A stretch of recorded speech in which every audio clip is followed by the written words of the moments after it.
As well as the Angels are in town. It's game number 2 of a 3-game series from Guaranteed Rate Field. Anything can be a hat at the ballpark, even your glove. Dallas Keuchel on the hill, and he has been fantastic against the Angels in his Astros career mostly.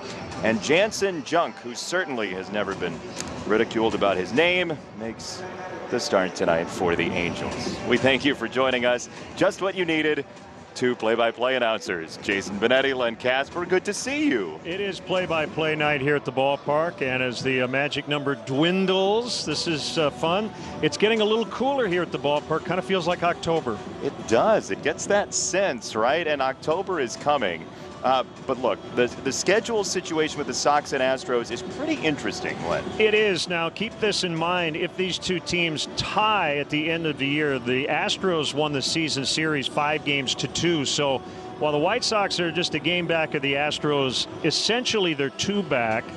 The only series they have left against a team that's really in it is the Cincinnati Reds battling for a wild card spot in the National League. For the Astros, it gets more interesting for them at the end. They'll have 6 against the A's, 3 against Tampa Bay. Now, the Rays probably will have clinched by then, but we know how good they are. Yeah, they'll just call up 10 new bullpen arms that will take care of everybody in Houston colors.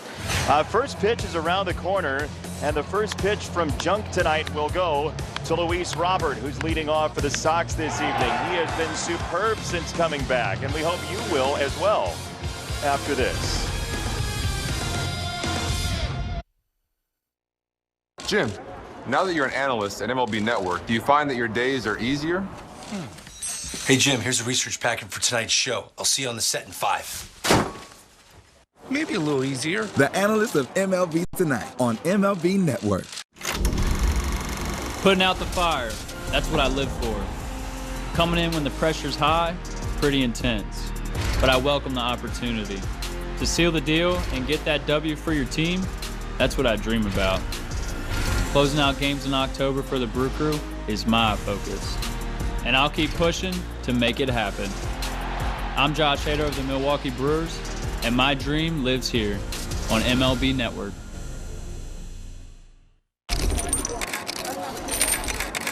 Cliff, how do you know how much bling to wear before each game? What bling you wear during the game is a very important decision. You want to wear enough so you look good, but not too much where it slows you down on the base pass. Some diamonds are always nice, but on a sunny day, the reflection can get in your eye and make you miss a play. Thanks, Cliff. Very informative. The analyst of MLB Tonight, answering baseball's toughest questions. Only on MLB Network.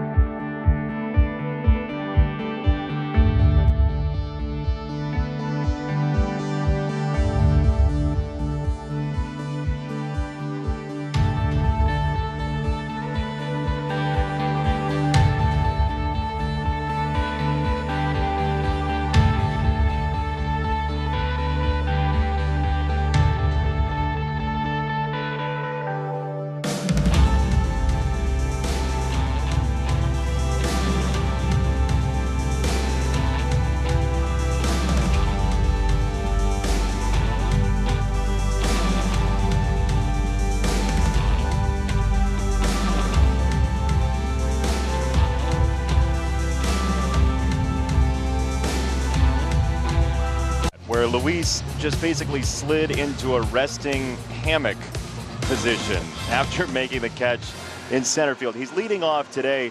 Boy, he never really had a moment where he had to get back up to speed, Lynn. No, it feels like he didn't miss all the time that he actually did miss. And talking to Tony La Russa today, he said, when I got here, I asked Frank Thomas about this group, and he said Luis Roberts is a 6-tool guy. He's got all the 5 tools, but they're so good, they add up to 6. 109 career games, that's all he's played. I think, Jason, we have to remember he's still only 24 years old, so there's a lot more in there. He's been worth almost 3 runs in terms of wins above replacement. He's only played 53 games. That's really good. It's really good. You think about his name because he's been around for so long, but he is impeccable in his athleticism. Lucky number 7 coming up. First pitch on the way after this. Jim, Now that you're an analyst at MLB Network, do you find that your days are easier? Hey, Jim, here's a research packet for tonight's show. I'll see you on the set in 5. Maybe a little easier. The Analyst of MLB Tonight on MLB Network. Hey, Al, I'm just wondering, during the demo on MLB Tonight, what was that meatball you threw? Meatball? I think you're misunderstanding. That was a hitting demonstration, and that's what I was supposed to do. Oh, he got home, baby. Right. I think that ball's still traveling. Any farther, and you need a flight plan for it. Next question. The Analyst of MLB Tonight, answering baseball's toughest questions. Only on MLB Network. Before every big hit, there's hours in the cage. Behind every big fly, there's hundreds of reps. It's worth it, because a chance to play in October is every kid's dream. That's really what it's all about. What keeps that fire burning, what pushes me to be better. The Sox are coming for you. Let's get it. I'm Tim Anderson of the Chicago White Sox, and my dream lives here on MLB Network.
The Sox and the Angels tonight from Guaranteed Rate Field. We are so happy to have you along, and it's time for the Insure on the Spot starting lineup.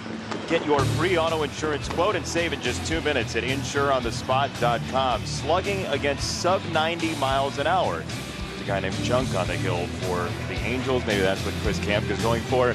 Ohtani at 596, hitting slow pitches very well. Jared Walsh has been a dynamic presence in the Angels lineup as well, and they will face the left-hander for the Sox on the hill tonight.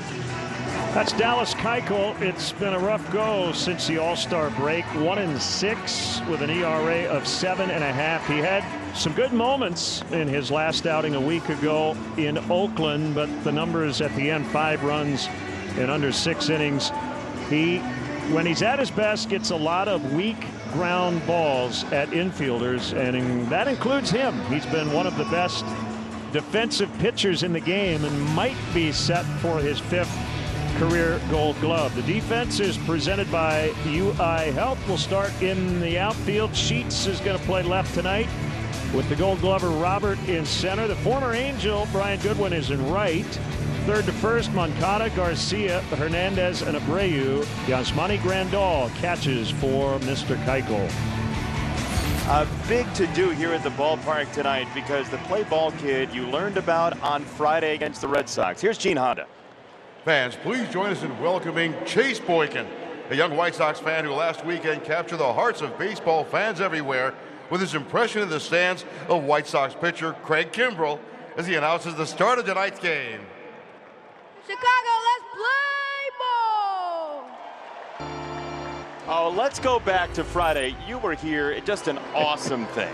I mean, we all did this as kids at home, watching the games on television. He did it in the ballpark.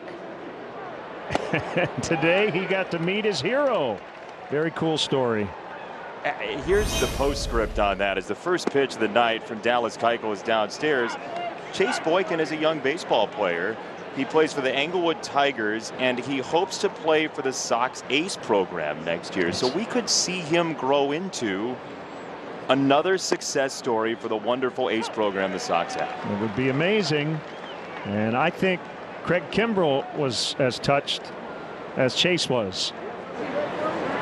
You know, you see players meeting kids before games, and we've seen Major League Baseball do that with the games in Williamsport as that ball's twisted in the air for left center. Robert is over to make the catch, and we remind you the first inning is brought to you by Toyota.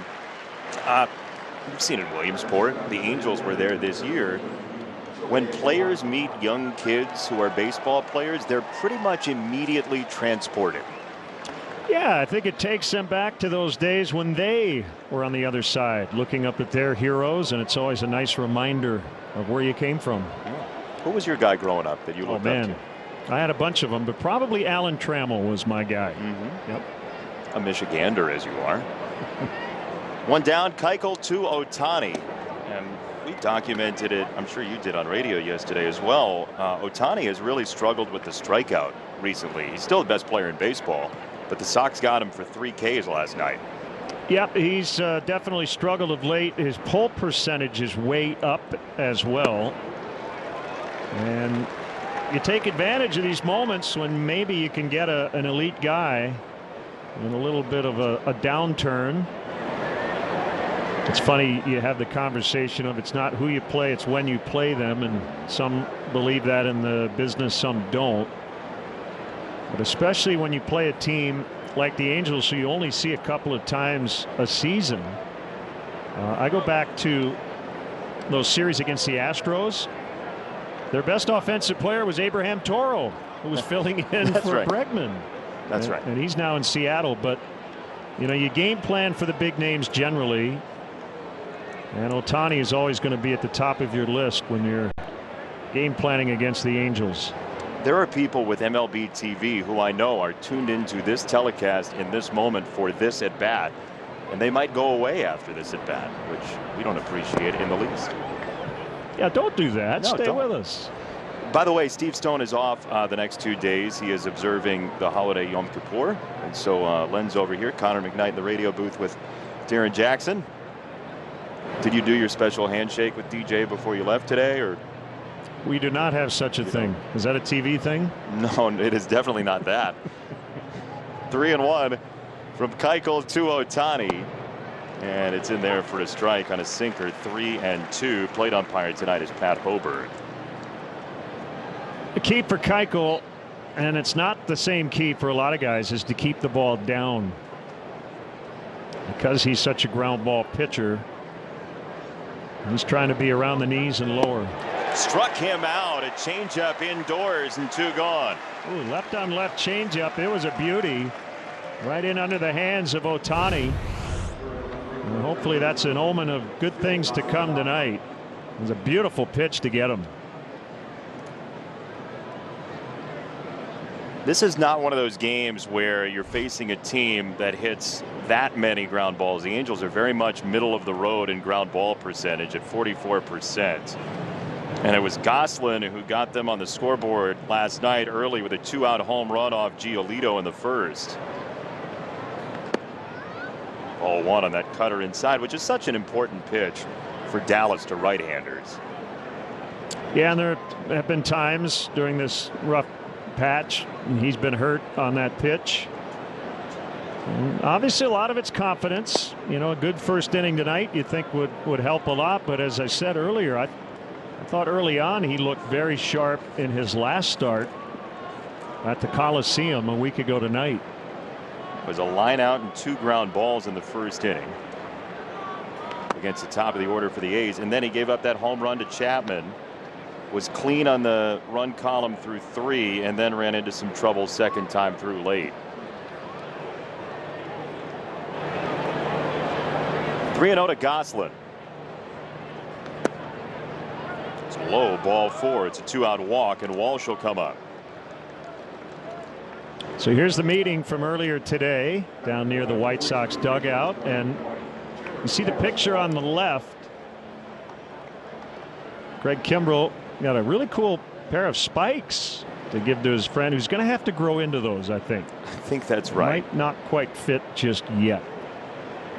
They would definitely be flip-flops for the moment for young Chase Boykin. But, you know, what I love about this ballpark over the years is that once or twice a year, something happens. One person out of a sea of thousands you cannot take your eye off of. It was Mustard Guy a couple of years ago who had the mustard on his face and went innings without realizing it. It was the people with the giant bag of popcorn earlier this year that they may or may not have absconded with from a concession stand. But at any moment you come here and you do something, you can be part of the game. And I just love that. It hits me in the heart. Yeah, absolutely. And the fans who come here a lot, they know that Tim Anderson, Billy Hamilton, they like to send souvenirs up into the stands between innings. I like that. That was an attempt to feed Dad. And then it was Dad declining. And then, you know what? I'm just going to put it in my mouth. One grape. Oh, that's mine. It's grape keep away in the first inning tonight. You came for Ohtani, but you got grape keep away. Sharing. Aww. You know, the sharing came after the big bite. Right. Tell you, Jason, this is the guy in their lineup, Jared Walsh. He's hit 3 home runs against the Sox this year, including one last night. An all-star for the first time. Kind of gets buried, but he was a two-way player at one time. A couple of years ago, the Angels were thinking about developing him as kind of an Ohtani-like player, but for now, just a position player. Yeah, then they got Ohtani. Well said. That's the end of the story. Bottom 1, no score. Nerds. My new money goal? My new money goal? We've got money goals. Buy a place closer to my family down south. Invest in Black-owned companies. Invest in green companies. Invest for my daughter's future and my retirement at the same time. Have a better credit card than her. Whatever your money goals, NerdWallet knows the smartest ways to make them happen.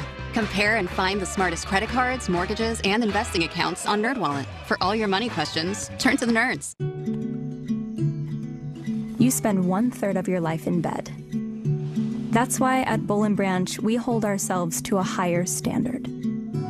Our bedding is 100% organic, toxin-free, and fair trade certified. It makes a difference you'll feel and offers a better way to live in this world. Start with our best-selling signature sheets made to get softer with every wash. Visit bowlandbranch.com.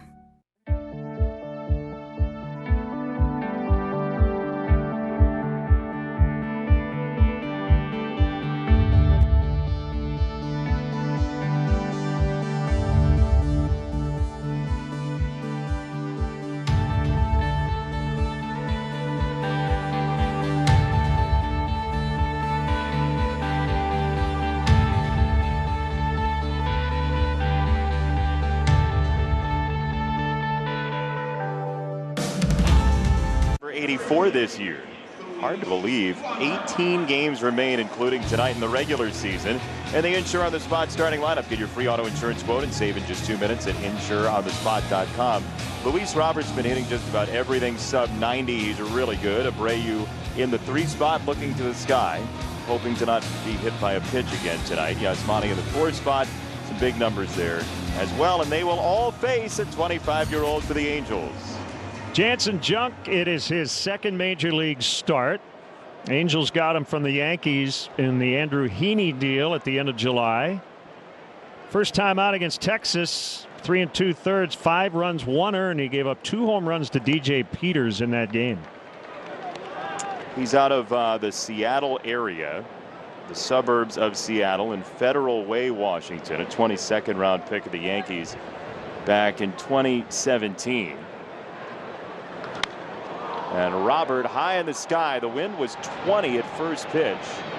And Walsh contends with that for out number 1. The UI Health defense for Joe Madden's Angels. We'll do the outfield again. Left to right, Gosselin, Marsh, and a former Gold Glover, Lagares, is in right. On the infield, third to first, Mayfield, Rengifo, Fletcher, and Walsh. Kurt Suzuki, the veteran, gets a start back of the plate for the right-hander, Junk. 4-pitch guy. In his first start, he used his curve and his slider equally, about 19% of the time, and a rare changeup. He threw one of those, and we'll see what he does with a left-handed loaded lineup for the Sox today, with only 3 batting from the right-hand side in Tony's lineup this evening. Tim Anderson getting the day off, as we talked about yesterday. 1 on, 1 off for Tim at this point is the schedule. Yeah, he should be back in the starting lineup tomorrow afternoon. And speaking of changeups, Moncada has seen a lot of those. Hi, Tim. You talking about me, he said. But right now, Moncada, I think, seeing the ball as well as he has all year. And he's hit in 23 of his last 24 games. On base 10 times in the 4 games on this homestand so far. 2-1. Chopped off his body. 2 balls and 2 strikes. He's also played a superlative third base. He really has. And you know, I know he's battled some nicks and bruises, fouling balls off his legs. He had the wrist issue a little earlier, but you've seen him at his best, and when he is, he can be the best player on the field. He really can. I mean, he's third among third basemen in wins above replacement in Major League Baseball. It's Jose Ramirez, Rafael Devers, Yoan Moncada. Manny Machado's 4th. Justin Turner, Chris Bryant are the top 6. See the 21 patch, by the way. Roberto Clemente Day around Major League Baseball. And on the ground, Rengifo for out number 2. So Junk in just his 2nd major league start, not an easy lineup to navigate. And again, kind of the same thing we said about the veteran Keuchel, who has struggled of late. You always feel like that first inning or 2 can be pretty instructive for a young pitcher who I'm sure has a few butterflies. And Angels have used a lot of pitchers just getting started. We saw a handful last night, and I think that'll continue here down the stretch as they look ahead to next year. And there's reason to believe, I mean, when you have Mike Trout, Anthony Rendon, Shohei Ohtani, if they're all healthy at the same time, we got a face full of it in the first series of the year with them winning 3 of 4. I don't know that they would have contended in the AL West, but they would have been in the conversation. Everybody stays healthy. Yeah, I agree, and I think ultimately their biggest question mark is on the pitching staff. And I don't know if you and Stoney talked about it last night. There's Mike Trout, probably won't return, but that has not yet been officially determined. They drafted 20 pitchers in 20 rounds this year. First team ever to do that. So they understand they've got to get a lot better in that department. 0-2 coming. Jose to right field on a line, and Lagares is there for out number 3. A pop out, a ground down, a line out. We'll go to the 2nd. Nothing except play-by-play announcer. You love to cook, but it's hardly a snap. Well, what if everything you need for a delicious meal was just left at your door? With oven-ready meals from Home Chef, you throw it all in the oven-safe tin and count down to delicious. Don't need that, or whatever that is. Make, plate, garnish, and enjoy. No prep, no mess, just amazing recipes, fresh ingredients, and hot out-of-the-oven happiness. Delicious, meat simple. Get $80 off your first month at homechef.com. This is cellulose acetate, a plant-based material that's not only extremely durable, but also quite flexible, making it ideal for Warby Parker glasses, which, by the way, start at $95, including prescription lenses. Try 5 pairs for free at warbyparker.com. Oh yeah, about those prescription lenses. Warby Parker glasses come standard with custom-cut polycarbonate lenses that have been treated with scratch-resistant and anti-reflective coatings. Nice. Try 5 pairs for free at warbyparker.com.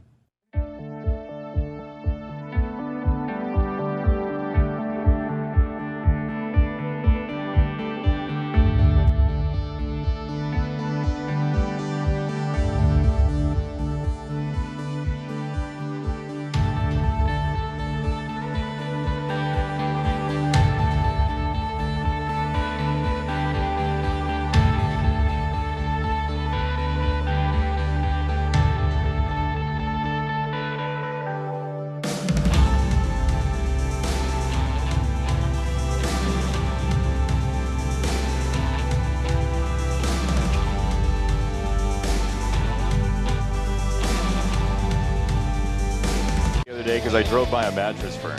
They're always together. Big story presented by Mattress Firm. In the American League playoff picture, the Sox are a game back of the Astros, and the gridlock in the AL wildcard race is maddening at points. It's very possible the Blue Jays in Toronto could host the AL wildcard game. They're playing out of their minds right now. Very possible. They've been the best team in that group here of late. A's and Mariners not out of it just yet. The A's, you're talking about in the open, the A's, they're 7 back of Houston, but they have 6 games left with Houston. And so if they got hot, as they do sometimes late in the year, you never know. 0-2 on Mayfield out of the University of Oklahoma. He is, with his 11 home runs career, he's 10th all time in Sooner in Major League Baseball history. Number 1, Bobby Mercer. Number 2, a hit by pitch. Number 2 is Greg Norton, who we were talking about last night with Packy Naughton on the mound. We didn't get a Naughton-Norton matchup. Difficult to avoid, as was this pitch. Cutter got him on the back foot.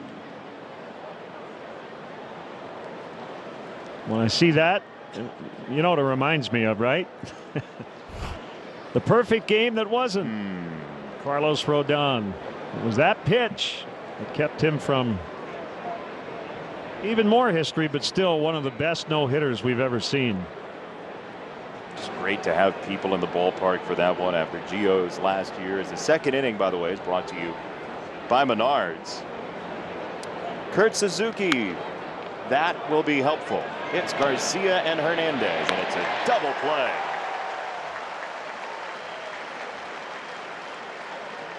Tailor-made. That's exactly what Dallas Keuchel does when he's at his best. He throws ground balls and double play balls. And that Sox double play brought to you by Elgin Hyundai, home of the double warranty. 20 years, 200,000 miles on every new Hyundai. See elginhyundai.com for details. That's one of those. You look up double play in the baseball encyclopedia. It is exactly that ball.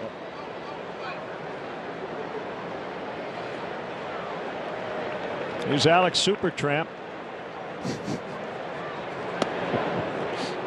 First pitch, a strike to Marsh. Only John Krakauer fans will get that reference. Wow, that's. He's gone into the wild here in the second inning. 0-2. That one disappeared into thin air. Nicely played. The Angels today put Joe Adell on the injured list. He had been red hot. He's got a left abdominal strain and unlikely to play again here in 2021. They wanted to give him a lot of at-bats down the stretch. So no Trout, no Rendon, no Upton, and now no Adell. Looks like Alex Cobb is expected to come off the injured list and start tomorrow. Beginning of the series, it was possible that Shohei Ohtani would pitch. Now it looks like Friday as that ball strikes out Marsh, and the inning is over. The Battle of the Beards goes to Dallas. Let's go. Playing in October, that's really what it's all about. What keeps that fire burning. The Sox are coming for you. Let's get it. I'm Tim Anderson of the Chicago White Sox, and my dream lives here on MLB Network. Hey, Pedro. Hey, Pedro. What was it like when you won your first Cy Young Award? Well, I was... What about when you won the pitching Triple Crown? Well, How did you feel when you won a World Series? I was, Hey, Pedro. Man, this guy asked a lot of questions. Hey, Pedro. Pedro. He might make a good MLB Network analyst if he lets someone answer a question. The analyst of MLB Tonight, answering baseball's toughest questions. Oh, and what's it like to be an 8-time All-Star? Well, I was... And what about getting into the Hall of Fame?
Day around Major League Baseball. He's the first player from Latin America inducted into the Hall of Fame. 3,000 career hits exactly.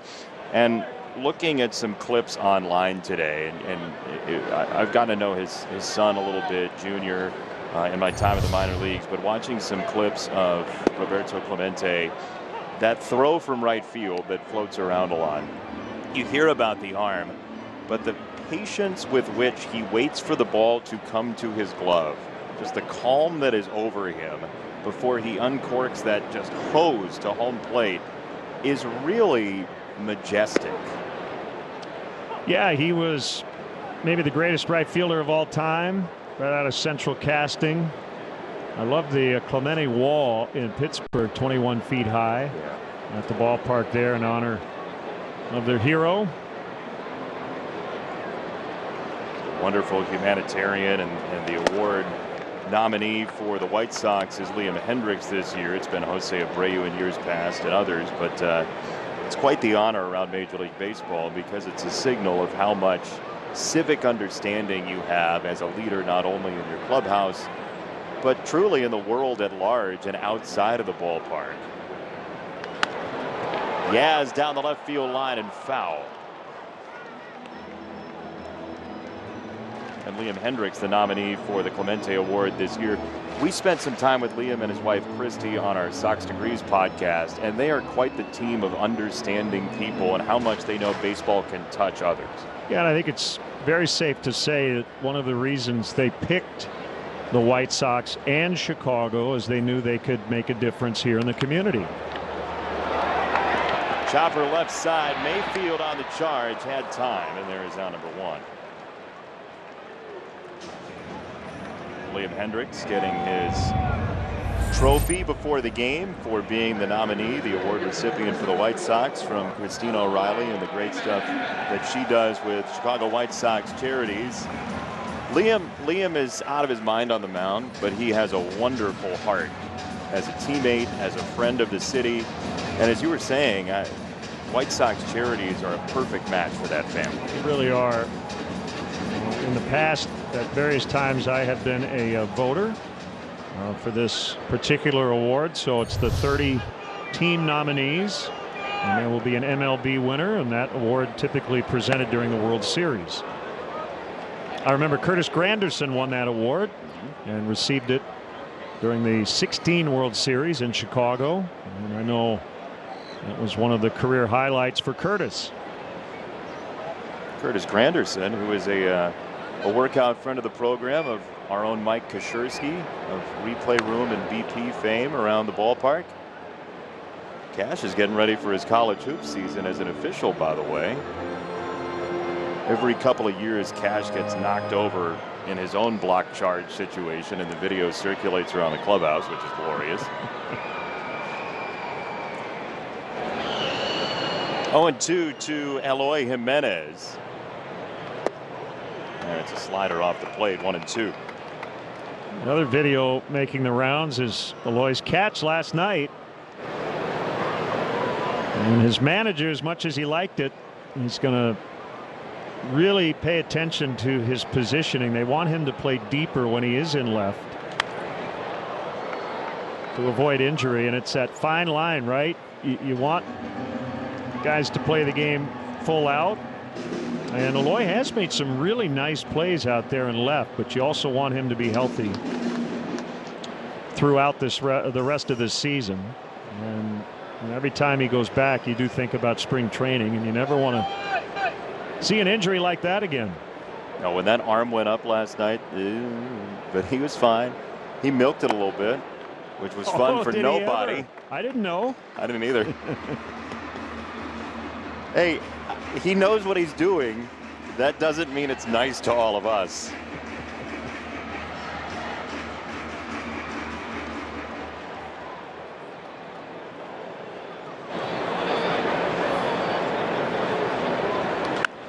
Eloy loads up and fouls it away. Still 2-2. You know, having not seen Janson junk before tonight, and you know, you can read the stuff and what he throws and how hard. Just early on here, Jason, he looks like he's got good mound presence and has been around the plate here and hasn't really been afraid to attack the White Sox hitters. He strikes out Eloy. First strikeout for Junk. All right, here comes Gavin Sheets, who had another memorable night for himself last night. Well, that's the one his manager pointed out today. As great as a home run was, and it was a blast, but it was the opposite field RBI single against the lefty that hitting coaches and managers really take note of. And he was a triple shy of the cycle.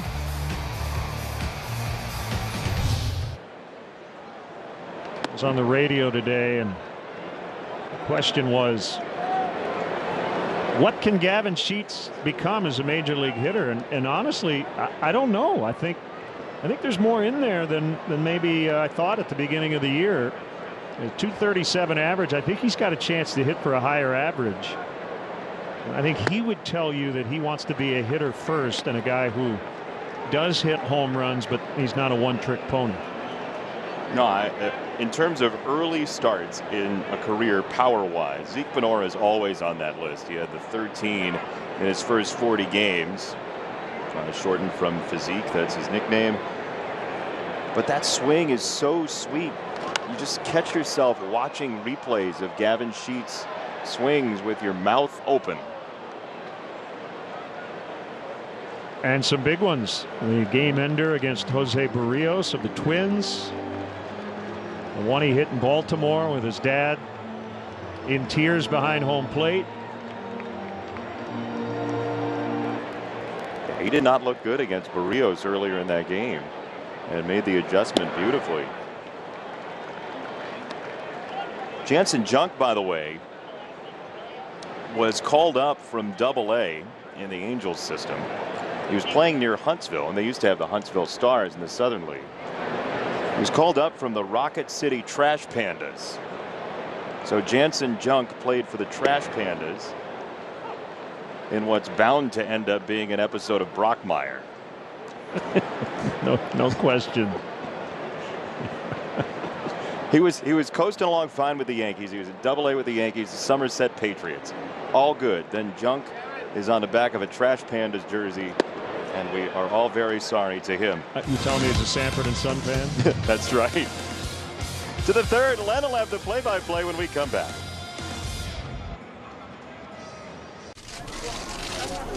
Hey, Al, I'm just wondering, during the demo on MLB Tonight, what was that meatball you threw? Meatball? I think you're misunderstanding. That was a hitting demonstration, and that's what I was supposed to do. Oh, he got home, baby. Right. I think that ball's still traveling. Any farther, and you need a flight plan for it. Next question. The analyst of MLB Tonight, answering baseball's toughest questions, only on MLB Network. Putting out the fire, that's what I live for. Coming in when the pressure's high, pretty intense. but I welcome the opportunity. To seal the deal and get that W for your team, that's what I dream about. Closing out games in October for the Brew Crew is my focus, and I'll keep pushing to make it happen. I'm Josh Hader of the Milwaukee Brewers, and my dream lives here on MLB Network.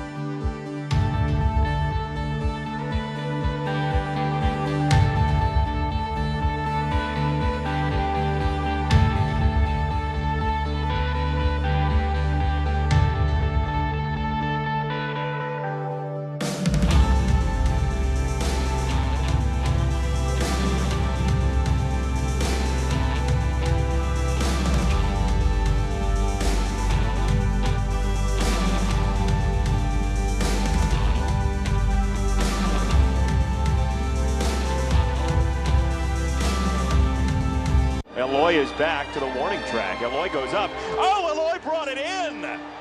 Eloy Jimenez reels in the ball in left, and he's okay. Lucas giving him a hats off salutation.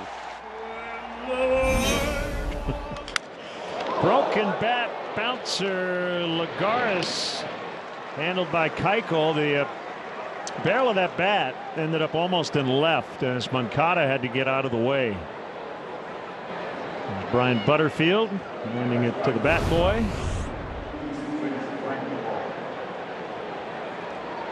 Actually, it was more at the third base umpire Bill Welke than it was at Moncada.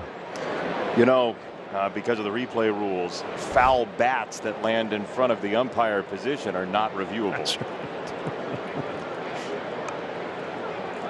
Here's Rengifo, the shortstop. Switch hitter batting right-handed.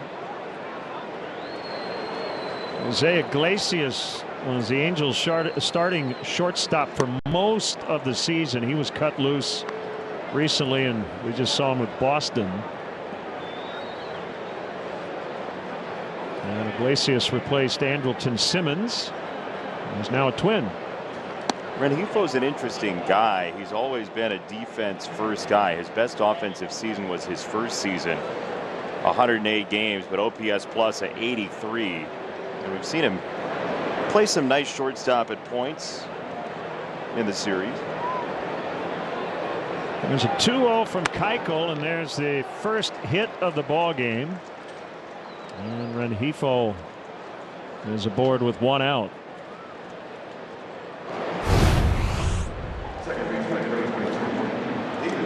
Yeah, 9-hitter, 2-0, lay it in there. If he beats you, he beats you, and he beats you.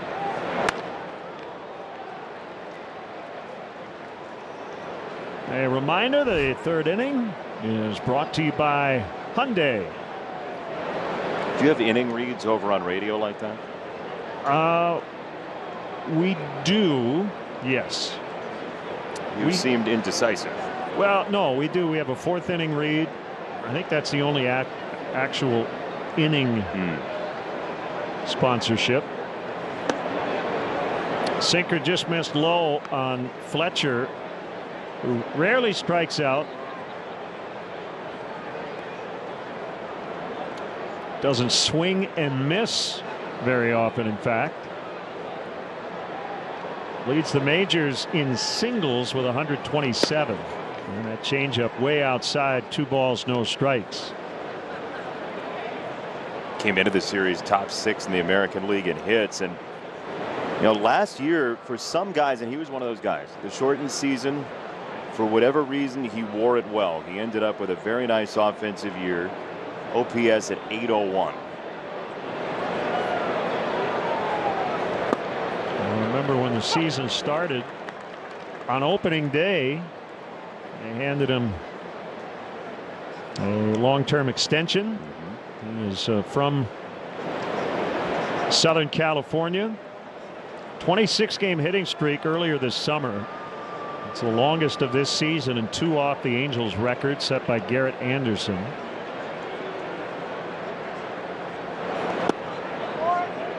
Just off the corner. It's 3-1. He grew up an Angel fan. It's nice to see. A young Orange, California native. You beat Kampka to the punch. That never happens. Chris was shaking his beard and it just didn't fall out in time. Keuchel will check on Rengifo.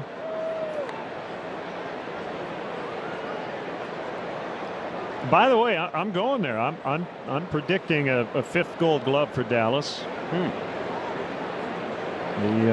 Some of the defensive numbers I've seen, he has done very well this season. He only had one bobble as he walks Fletcher earlier this season, but that was really the only time he misplayed a ball. StatCast is presented by Google Cloud.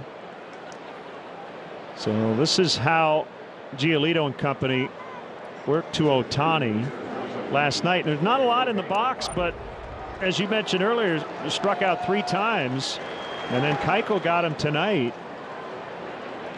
ultimately on a changeup.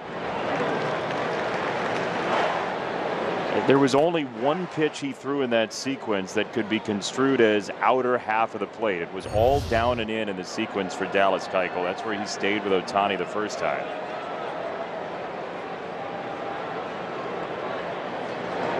Ohtani homered twice against the Sox in Anaheim in April. That's with 2 on, and he bounces to first. That's a fair ball, and Abreu will take it to the bag. He thought about second base, but in the end just took the sure out. That's the right play there. He surveyed his throwing lane, it looked like, and the speed at which he could get the ball back, and there was really no reason to play that high risk to second base. Jose will be in that Gold Glove mix over there at first base in the American League. Here's Gosselin with 2 in scoring position and 2 outs in the 3rd inning. 1 hit in the ball game. That was Rengifo's 1-out single earlier in this frame.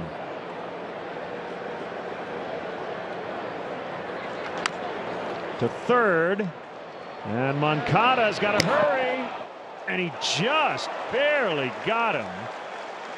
And Joe Maddon's asking for a second. And if it's really close, he might challenge it because it's the difference between inning over and a run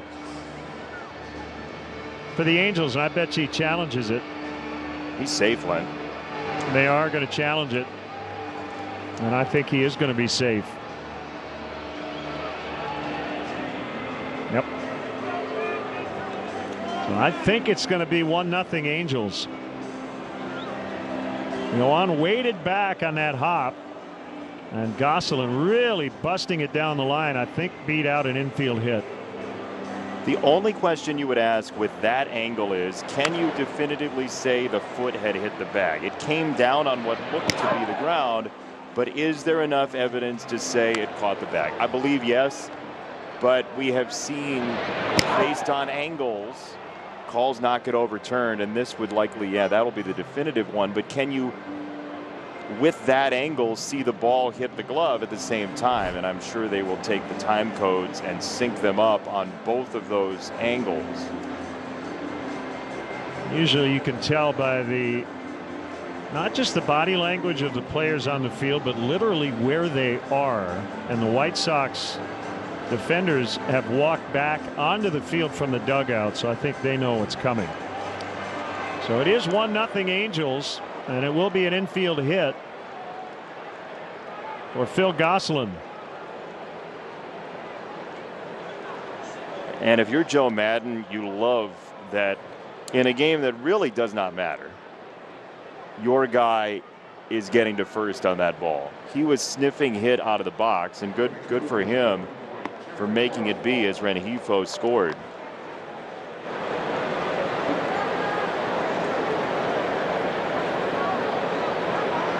So first and third. So not only do the Angels get a run, but this inning is not over.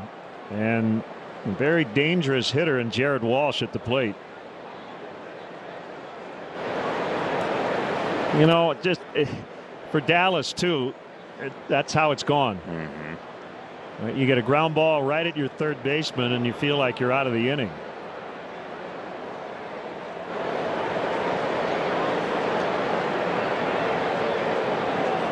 The pitch is hammered foul to right for strike one. And to that point of things snowballing, this is the type of at bat that if maybe it's starting to turn positive for Dallas Keuchel, he will get an easy out and be done with it. But if he has an outing like Tropicana Field a couple of starts ago, some wonky might happen to him, and then that starts to sit in the back of your head. Over Abreu, but he'll get back to the bag. And gets the throw from Hernandez. 1-0 Angels.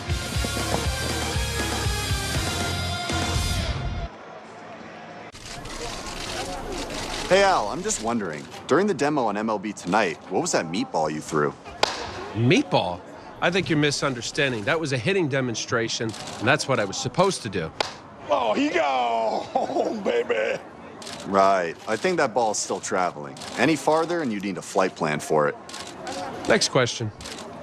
The analyst of MLB Tonight, answering baseball's toughest questions. Only on MLB Network.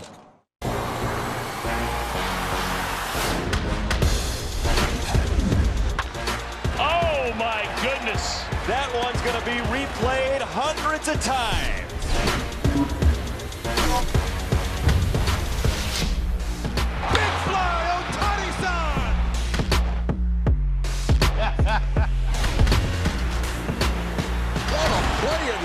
Gives them what they came to see.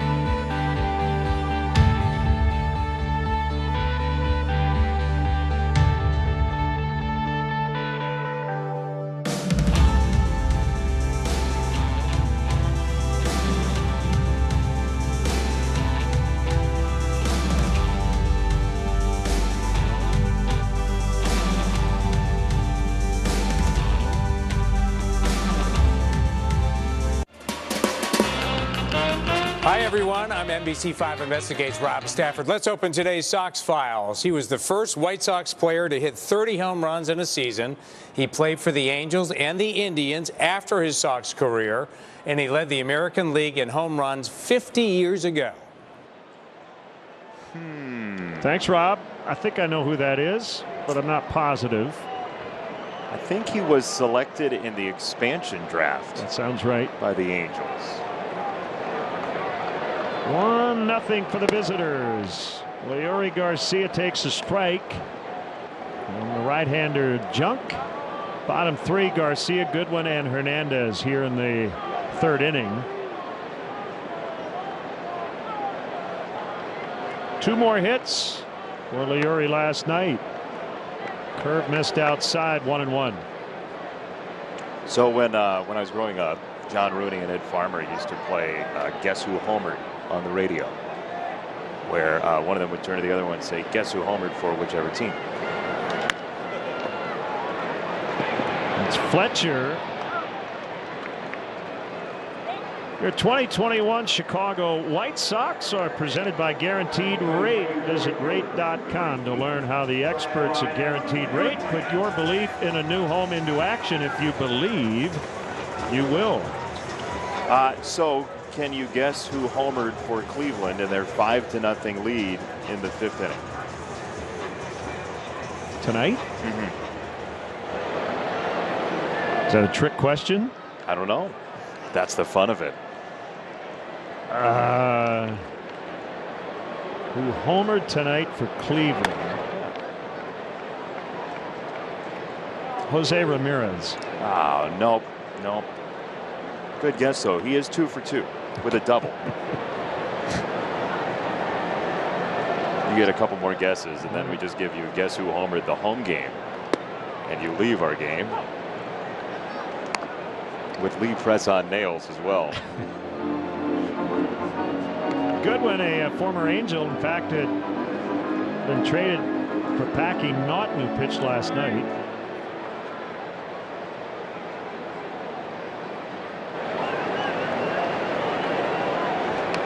And he fouls away. It's 1-2. Who homered for Cleveland tonight? Well, Bradley Zimmer? No. One more guess, then you get the home game. And I'll tell you, battery's not included on guess who homered the home game. I feel like you're going to tell me it was a pitcher. Nice play by Fletcher. He was already out there in the shift. Follow our Sox insider Vinny Duber at NBCSportsChicago.com, presented by nationwide agent Jeff Vukovich. Get to enjoy knowing the Vuk as much as you do the jingle at JeffVuk.com, because nationwide is on your side. Nice. Nice. We have a real singer here now. No, that is not true. Well, you're a musician. Here's Cesar Hernandez homered for Cleveland tonight. He did not. That would have been very difficult. The answer was Oscar Mercado. Oscar Mercado. I thought way too hard about that. Yeah, you did. But that's the fun. That was the fun growing up of guess who homered. Some days it would be Mike Sweeney, and then other days it would be Felix Jose. So Cesar has been given a hit from that Boston series. Sunday, there was an error charged, I believe, to Kike Hernandez. And they have now changed that into an infield hit. That was in the 6th inning, so he's got 993 major league hits. And Nick Pivetta has an extra earned run on his record. That's tough. You wake up, your ERA is different, and it's higher. Ooh, boy. Pitchers love that.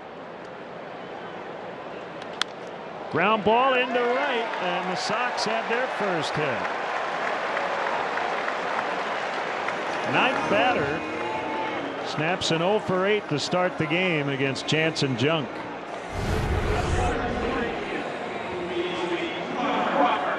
That might have been his changeup. And it will give Robert a chance with a man on and 2 down.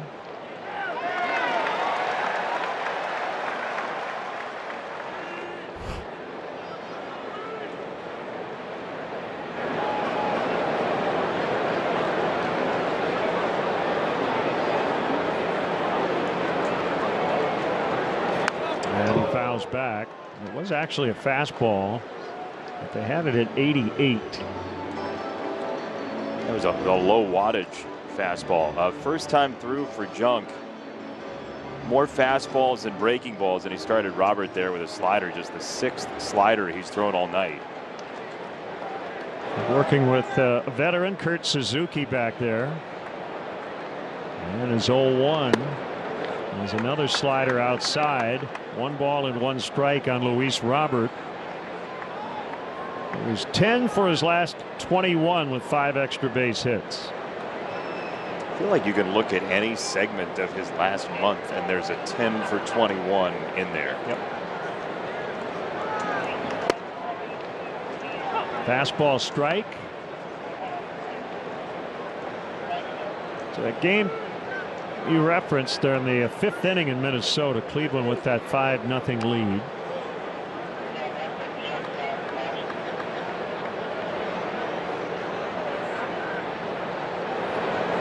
One, 2, way up in the air to right. Easy play, Lagares. And we have played 3 tonight. Angels lead it 1-0.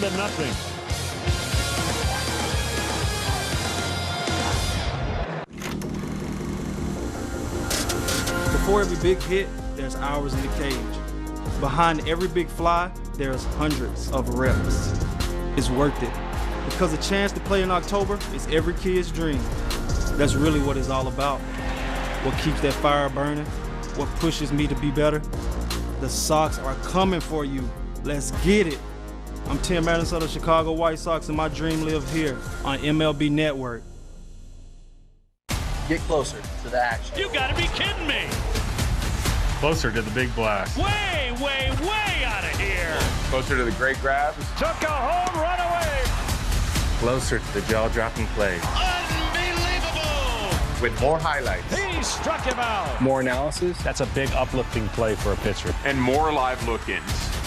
Wow. Nobody gets you closer to the game. Every night. Only on MLB Network.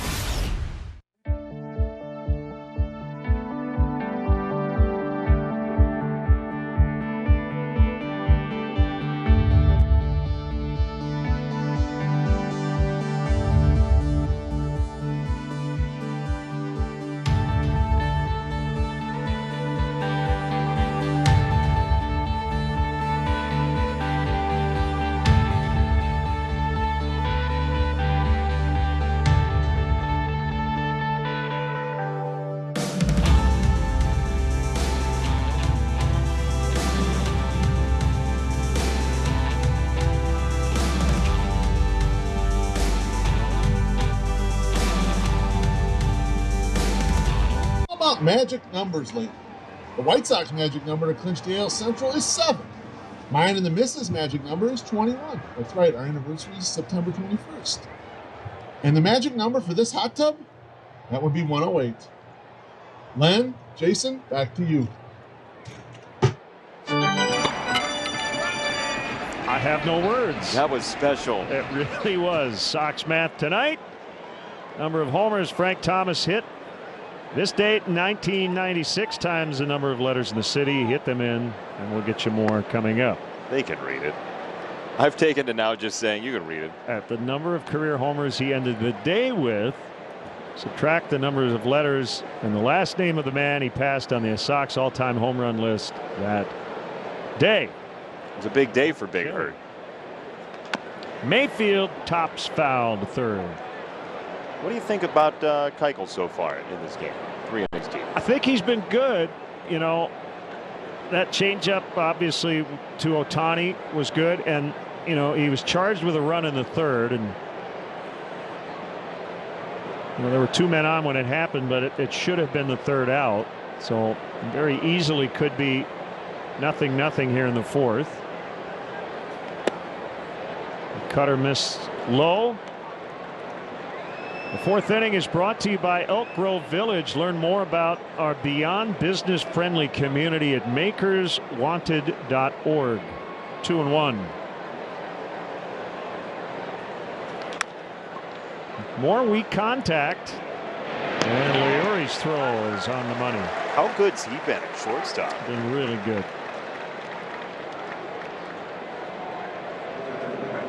Well, you ask me, I'll ask you about Dallas so far. It's interesting looking at his pitch mix. I don't remember a game when he's thrown this many sinkers this early. He's thrown 4 cutters out of 42 pitches. So he has basically said, I am leaning on the fastball. I'm not going to mess around with the other stuff, at least first time through. 9 changeups, 29 sinkers, 4 cutters. I don't remember that mix early in a game that heavily sinker recently. Yeah, that's a good observation. Suzuki bounced into 2. His first time up. He bats with nobody on, 1 out here in the fourth.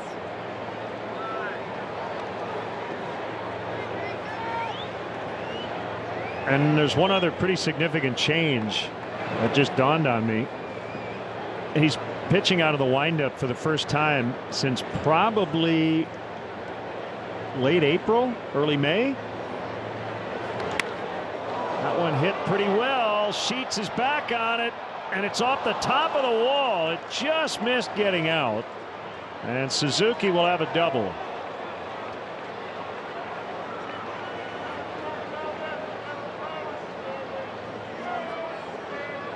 He was He's maybe a foot or two from a home run.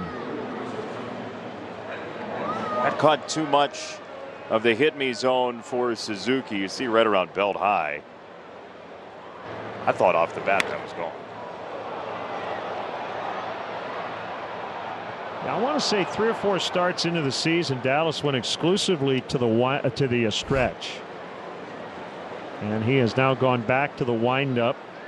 And I think when you are struggling, you try everything you can. Now he's got to pitch out of the stretch with a man at second. And Marsh swings and misses on a cutter.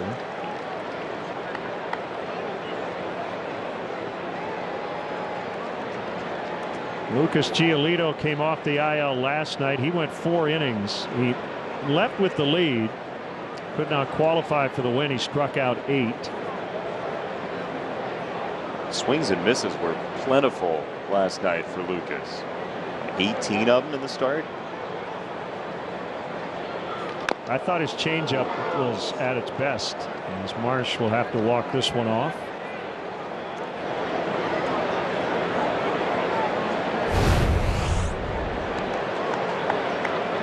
Now it could be me, and most guys these days wear protection on that front foot or leg, but I feel like it happens more now than ever. You see 4 or 5 of these where a guy hits a foul ball right off his foot or his shin. And it's always right in the neighborhood of the guard. Not on it. But never on it. You always catch a piece. It's like you're the big blind and you got 4 or 5. And the flop's 4, king, queen. You're like, oh, got a shot at this. And you just get beat. Off the end of the bat, this is going to be a tough play. And he didn't get him. Ooh, I thought Garcia actually got him. See if the White Sox want to take another look at that. Suzuki did not advance, so he's still at second. Let's see. Nope, he beat it. So that's an infield hit for Marsh. That was a much closer play than it had business being, to be honest. Garcia had to circle around that and then somehow get enough on the throw. And he only lost that by about half a step. That brings up Lagares, the former Met.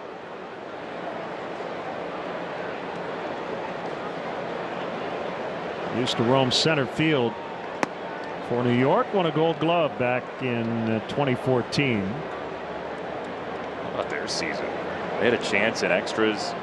Some criticism of Rojas for maybe not putting the gas pedal down to the floor. Cardinals win it in extras, and then they scored 5 in the first inning tonight against McGill and the Mets. So it's 6-2 Cardinals.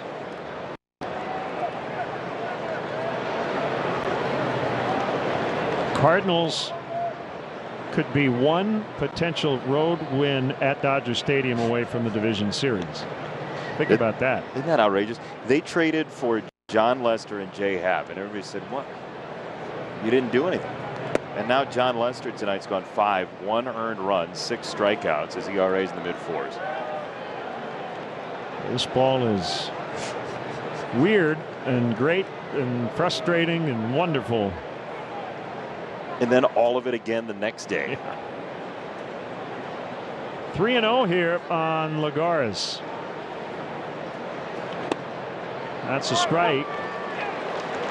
It's 3-1. What do you think of the yellow batting gloves with the Angel uniform? Yeah, well, it's in honor of Roberto Clemente, I believe. It's a great honor. But yes, it's an interesting look with the red, the bright red, and the yellow. Strike 2, so twice he thought he was headed to first, and instead it's a full count.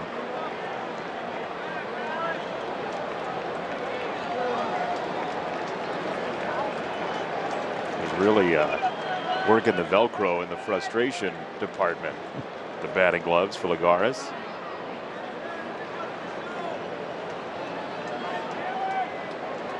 So Dallas back in it. Here's a pitch. Swing and a miss. He struck him out. And that is out number 2.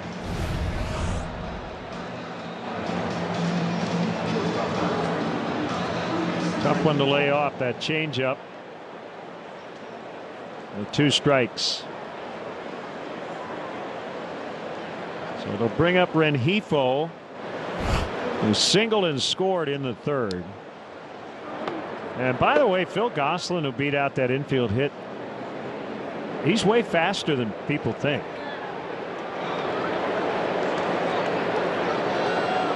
And obviously, he was running hard down the line to pick up that infield hit, but you know, they measure these things now in the StatCast era, and on the sprint speed chart, Gosselin ranks pretty highly among Angels position players.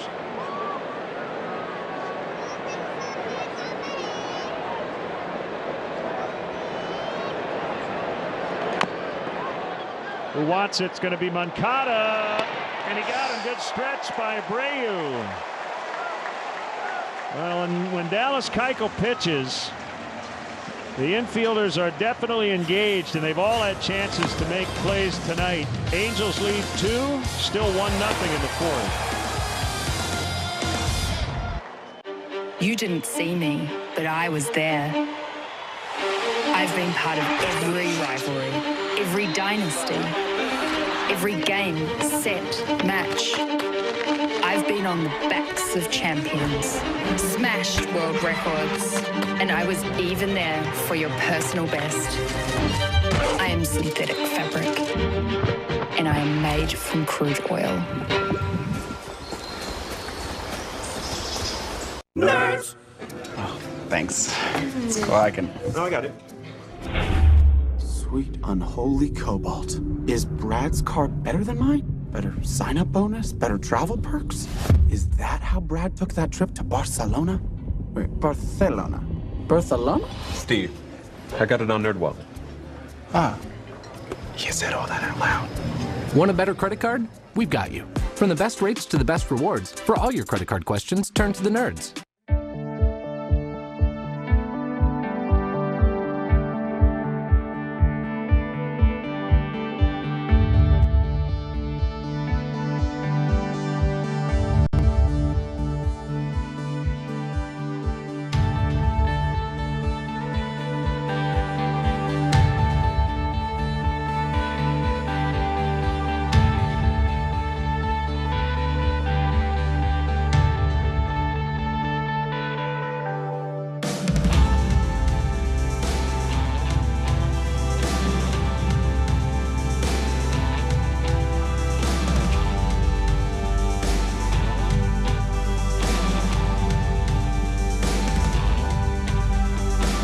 Cam, and Yoan Moncada made a smart decision here as he charges. He did not wait. Once he received the ball, it was catch and throw like a one-timer in hockey. And Jose with another nice stretch to make sure that was out number 3. And as you said, Len, when Dallas is on the mound, you got to be ready for anything on the infield. And Moncada was. And here is Yoan leading off. And takes a fastball in too close from the rookie Janson Junk, making just his 2nd major league start. He's kept the Sox to just 1 hit through 3. It's funny, I was going to say tough part of the order, but that could go for a lot of parts of this batting order here of late. Moncada and Grandal and their on-base streaks, and in between you've got Jose Abreu. When you have Robert, who hit 6th yesterday, and now he's the first place hitter today. 3-0.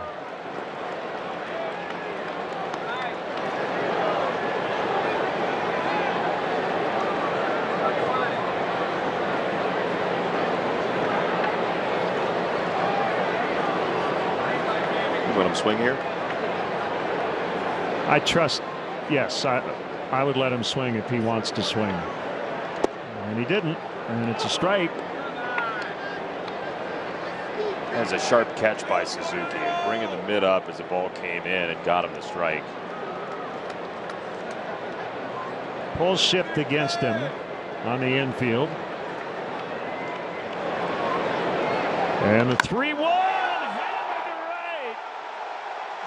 Tie ball game in the 4th.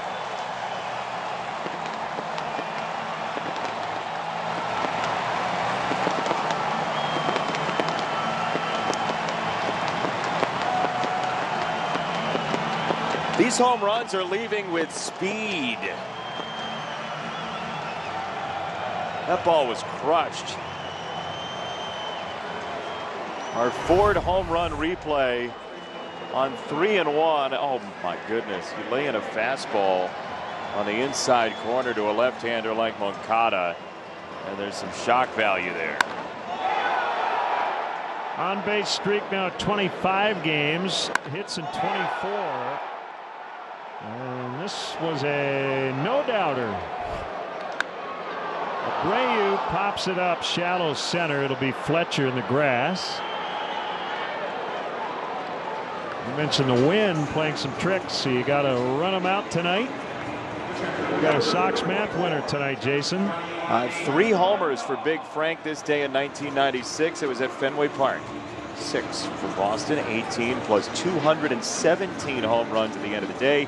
He was looking for 215 to pass Carlton Fisk, as he did on the all-time home run list. Steve Bartman has won Sox math for the 2nd time.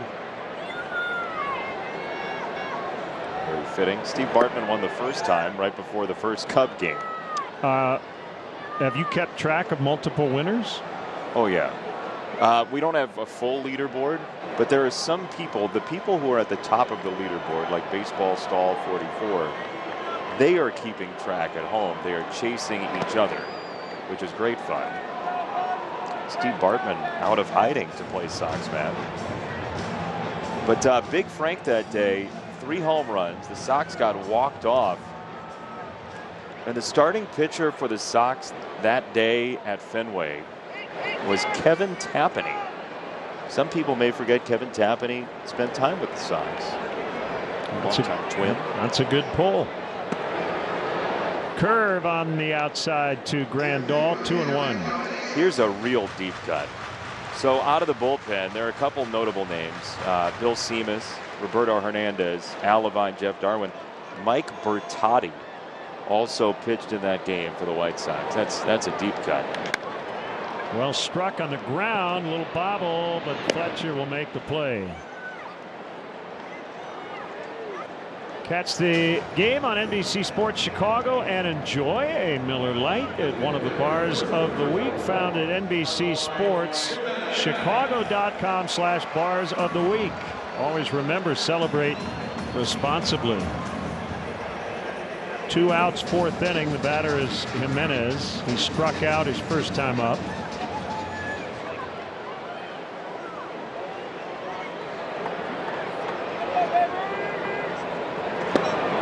Good slider for strike 1. The breaking ball he threw on the first pitch to Abreu was not nearly as good as that one. Jose knew that he might have just missed one on the pop-up.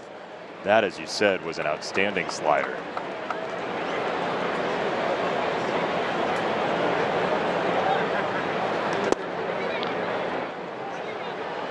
Pat Holberg thought it was low.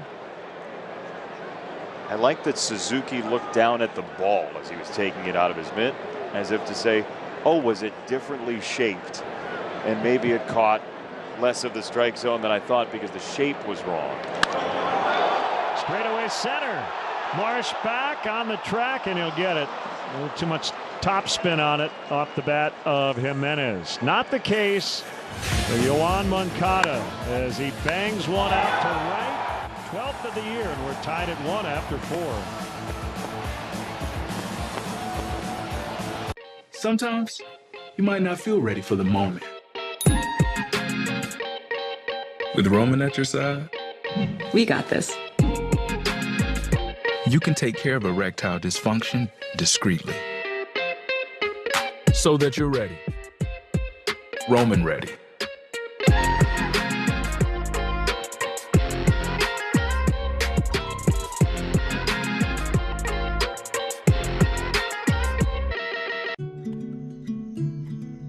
you spend 1/3 of your life in bed.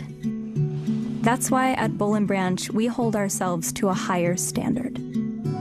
Our bedding is 100% organic, toxin-free, and fair trade certified. It makes a difference you'll feel.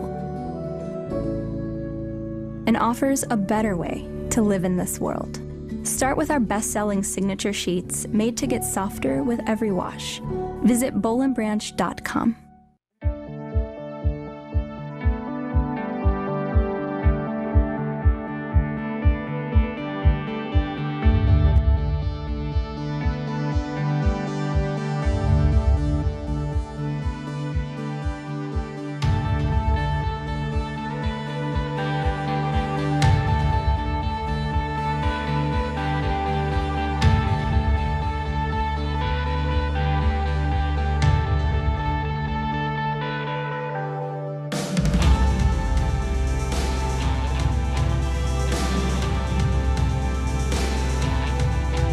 Below scorer tonight so far. The Angels got on the board with a Phil Gosselin RBI single. That went to third, and he beat it out and also took off from runway 6 on the way. Yoan Moncada, home run in the 4th, tied the ball game just moments ago. If you just click the channel, you just missed the home run from Moncada, but that's why we get you caught up. Brought to you by Bob Locurcio Auto Group. Dallas Keuchel and Janson Junk on the mound. And the 5th inning is brought to you by GMC. We are professional grade. David Fletcher against Dallas Keuchel with an 0 for 1 so far tonight for Fletcher. And Dallas's first pitch up and out. So 2 walks for Dallas, 3 strikeouts. And he'll face Ohtani and Gosselin after Fletcher here in the 5th inning. If you just joined us, we told you off the top the Sox are a game back of Houston, at least for the tie. Again, a tiebreaker to the Astros this season, winning the season series as we've gone back to regular tiebreaker rules this year. And the Astros are up 5-1 on the Sox next opponent. That's the Rangers at the end of 4. Very excited to go see the new Globe Life Park down in Arlington. Very much looking forward to that.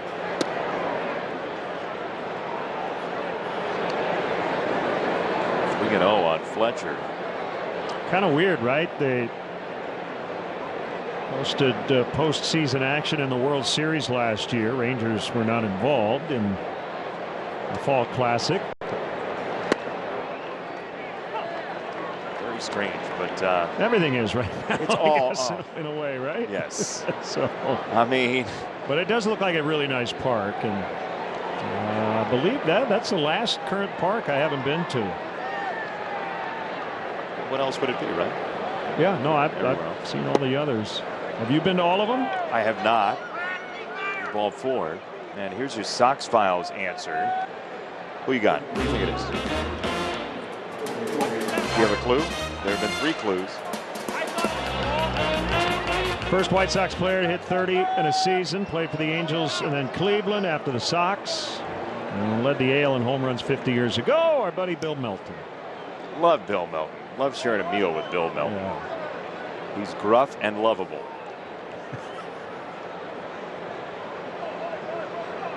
So, off the top of your head, where have you not been? I've not seen a game in San Francisco. I've been outside the ballpark. We'll be there next year. We hope. Strike 1 to Ohtani. And maybe October. Could be. Who knows? Yeah, that's a must-see. I've done a football game in Arizona. Does that count? No. Cool. Good talk. Where? No, I think you have to see a big league game there. Okay. Do I have to have done a game there, or can I have gone as a fan? If you've been to a game as a fan, that counts. Okay, so I've been to Citi Field, but I've not called a game at Citi Field. That doesn't count. Okay. Oddly, we change the rules in this game just kind of as we go. Oh, do we? In this game, or 1-1 for Ohtani? That's a little bit low on the sinker. It's 2 balls and a strike. How about this? May 11th, he pitched, he struck out 10, he played right field. Stole home August the 31st. And by the way, his amazing feat is the entire season. He's pitched and hit, and he's been great at both. Yeah, everything about him is interesting. The resolve to do what people had not done is a beautiful thing. And talking to Tony the other day, as we check out this last pitch, Randall able to keep that ball near home plate. Tony made a good point. He said, you know, Joe Maddon's kind of the perfect manager for a guy like Ohtani, and understanding how he ticks. I mean, if you go back to that first series of the season, he did all these firsts. He DH'd the day before he started on the mound. Yeah. Now that sounds like, yeah, and your point is what? Yeah, it's he Tuesday. had never done that in the big leagues prior to that first series of the season.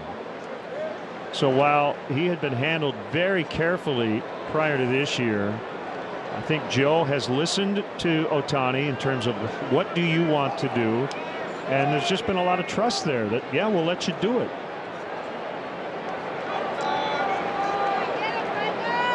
Three and two. Ohtani to second. Hernandez's only play is to Abreu. Fletcher was on the move there. That's why they didn't have a shot at 2. Hey, Sox fans, Xfinity Mobile delivers fast nationwide 5G on the most reliable network. Save on your wireless bill with Xfinity Mobile. One last note on Ohtani, and I know you and Steve talked about him last night in terms of the MVP. Here's how I would put it. He's been Vladimir Guerrero Jr., who also pitches really well.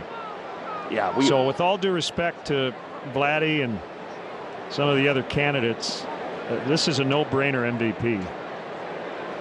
Yeah, we put up the graphic last night. I think we're going to show you all again tonight.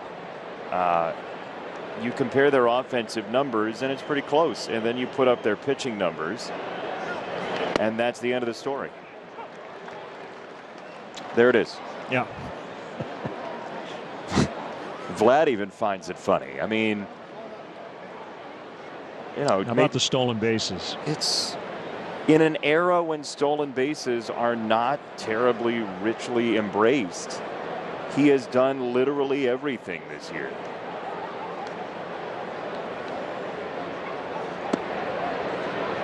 One ball and one strike to Goslin, who has just been all over the place in the minor leagues. He made his AAA debut in 2013 with the then Gwinnett Braves. They're now the Gwinnett Stripers.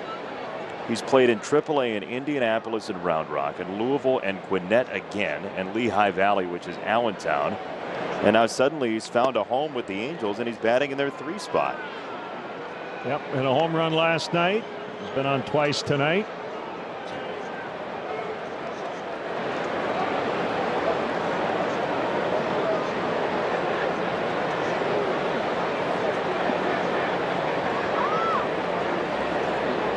Fletcher at second, 1 out.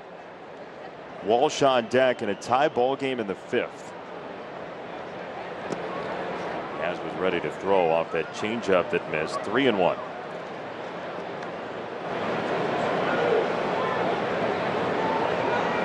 It'll be Reynaldo Lopez tomorrow.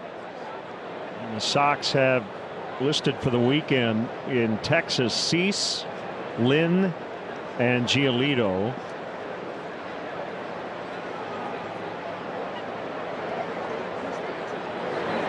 Lance Lynn's return to Texas.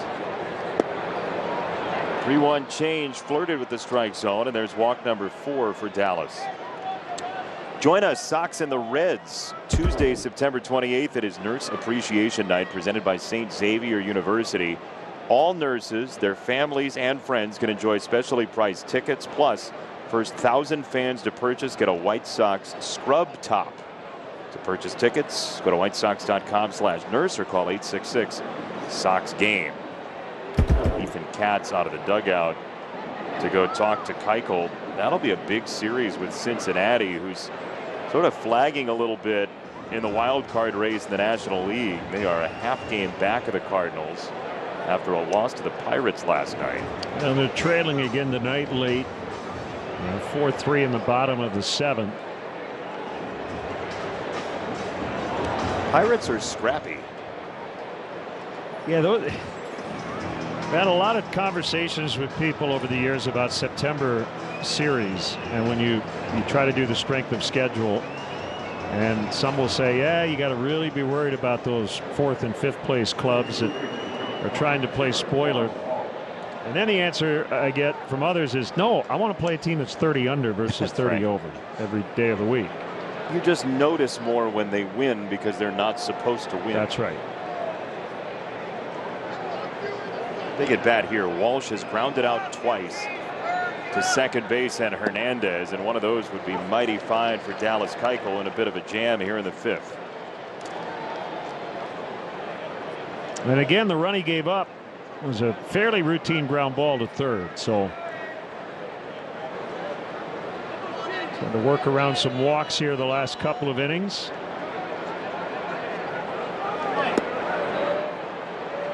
Bunch more changeups here. 3rd time through from Dallas.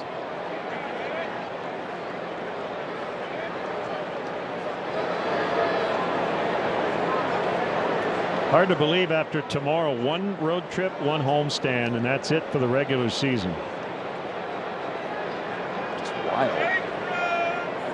And yet, we'd be right around a third of the season left last year. Sinker, no. 2-1.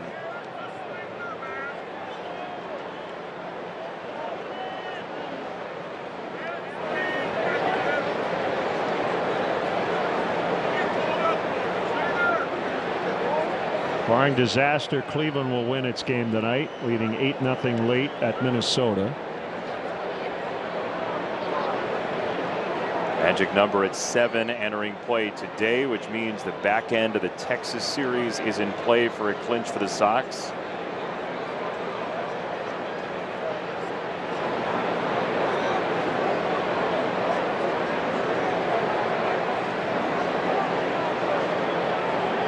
Two and one. Walsh takes again. 3 balls and a strike. Dallas edging toward that inside corner, but missing 3 times in the sequence, and now he's thrown 20 pitches already to 4 hitters here in the 5th.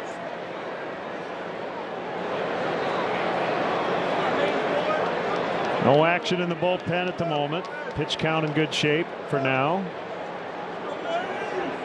3-1. That's down, and it's ball 4. That's a 3rd walk in the inning, and suddenly the Angels have strolled their way to the bases loaded here in the 5th.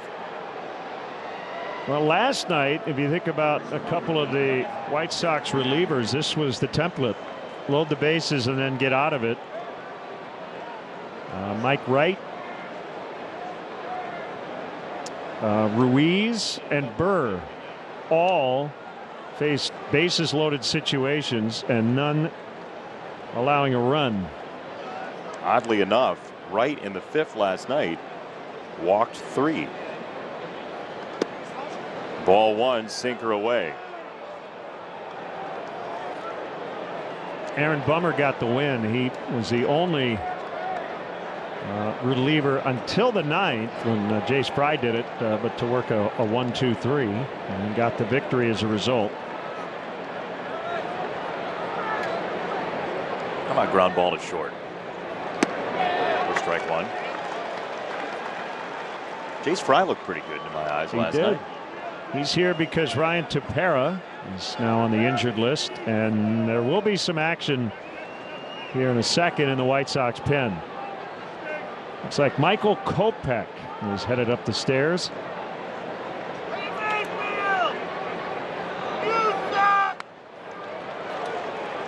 We last saw Kopech in that Boston series for 2 1/3.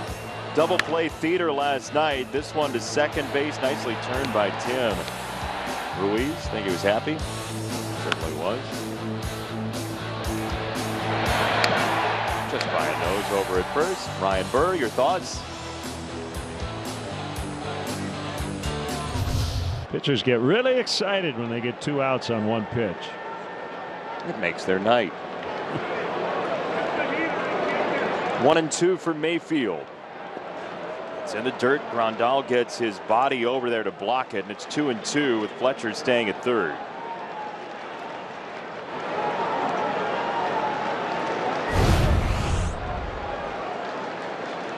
Change up.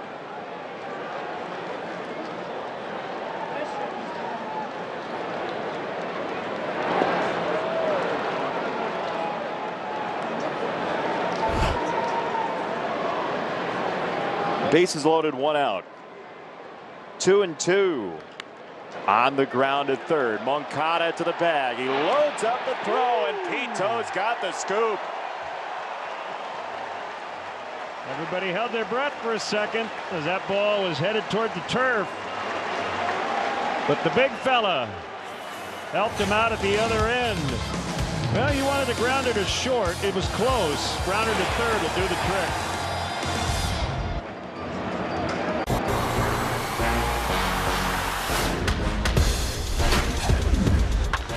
Oh, my goodness. That one's going to be replayed hundreds of times.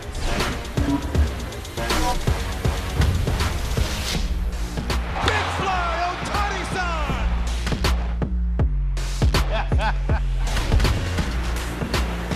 What a play in left. Gives them what they came to see. Hey, Al, during tonight's show, what was that meatball you threw?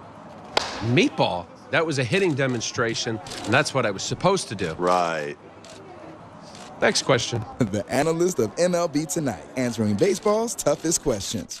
Get closer to the action. You gotta be kidding me. Closer to the big blast. Way, way, way out of here. Closer to the great grabs. Took a home run away. Closer to the jaw-dropping plays. Unbelievable. With more highlights. He struck him out. More analysis. That's a big uplifting play for a pitcher. And more live look-ins. Wow. Nobody gets you closer to the game. Every night. Only on MLB Network. Before every big matchup, there's hours of preparation. Behind every clutch punch-out, there's hundreds of reps. But it's worth it. I'm Lucas Giolito of the Chicago White Sox, and my dream lives here on MLB Network.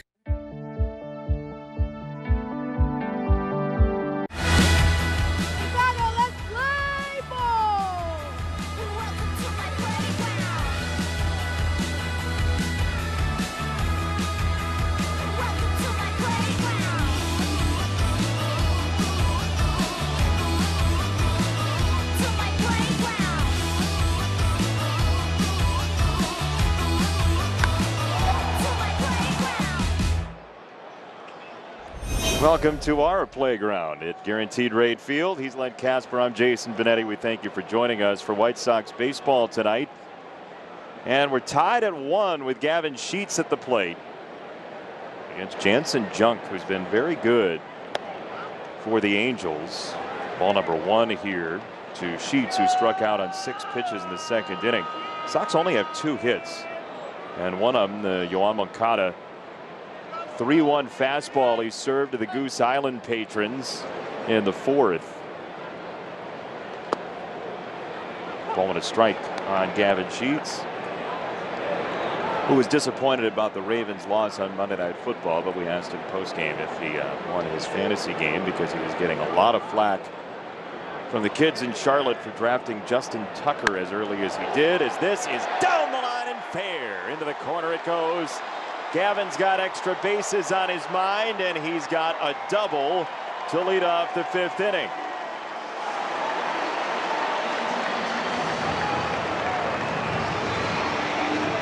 Pretty routine call for a first base umpire when you see that paint fly. Oh, he got a hanger. And that Sox double brought to you by Elgin Hyundai, home of the double warranty. 20 years, 200,000 miles on every new Hyundai. See ElginHyundai.com for details. Gavin Sheets just got a compliment from Rengifo. He said thank you back to him. I'm taking a guess there, but I have to imagine that's what happened.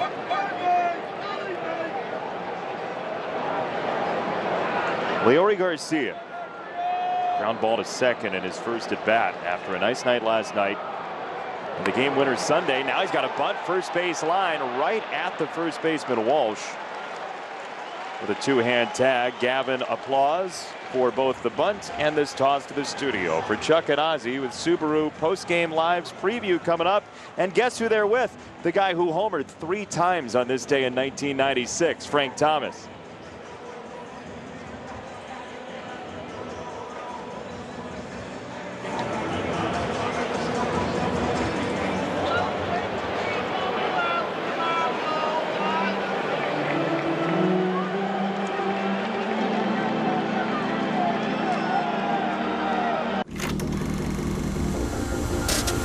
Before every big hit, there's hours in the cage. Behind every big fly, there's hundreds of reps. It's worth it, because a chance to play in October is every kid's dream. That's really what it's all about. What keeps that fire burning, what pushes me to be better. The Sox are coming for you. Let's get it. I'm Tim Madison of the Chicago White Sox, and my dream lives here on MLB Network. Hey, Pedro. Hey, Pedro. What was it like when you won your first Cy Young Award? Well, I was... What about when you won the pitching Triple Crown? Well, How did you feel when you won a World Series? I was, Hey, Pedro. Man, this guy asked a lot of questions. Hey, Pedro. Pedro. He might make a good MLB Network analyst if he lets someone answer a question. The analyst of MLB Tonight, answering baseball's toughest questions. Oh, and what's it like to be an 8-time All-Star? Well, I was... And what about getting into the Hall of Fame?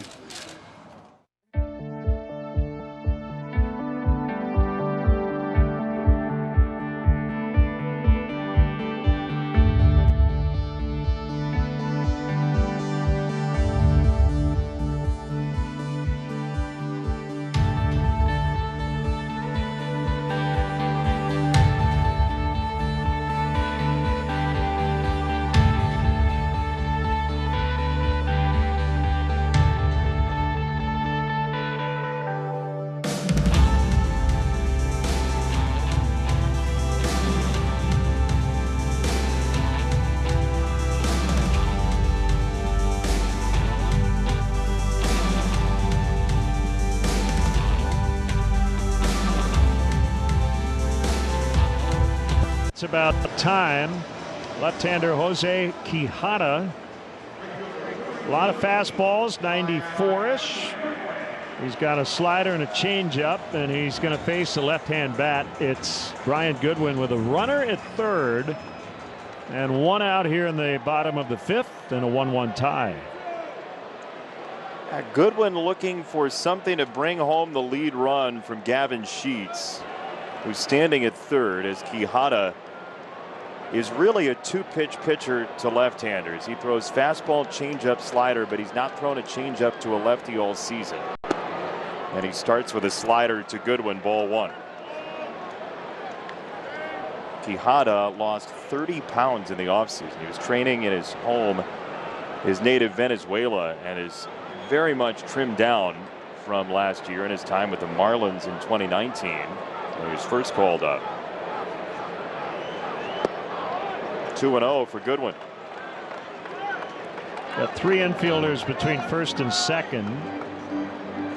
Mayfield fairly tight at the bag at third.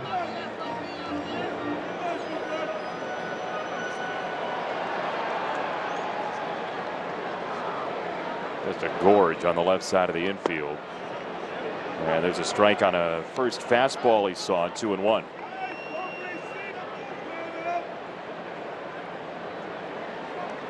Could see Adam Engel back in the outfield mix on this upcoming road trip.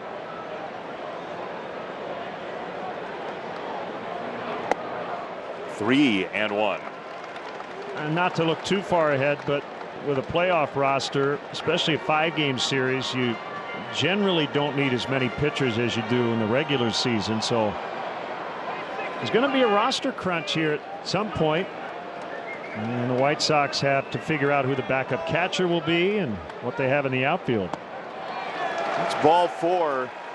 And for Joe Madden, who brought in the lefty-lefty matchup, he did not get what he wanted. And we invite you to join us Saturday for Run Your Socks Off, the 5K presented by Guaranteed Rate. Racers cross the finish line on field, followed by a post-race party on the concourse presented by Michelob Ultra.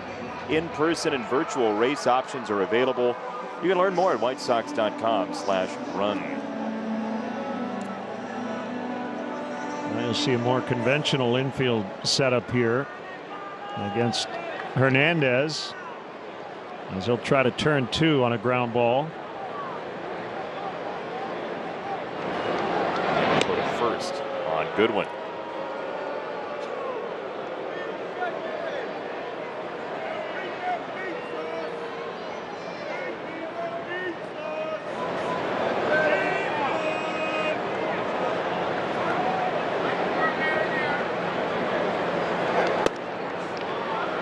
Called a strike right around the inside corner. 0-1 for Hernandez, who's 3 for 5 in this series.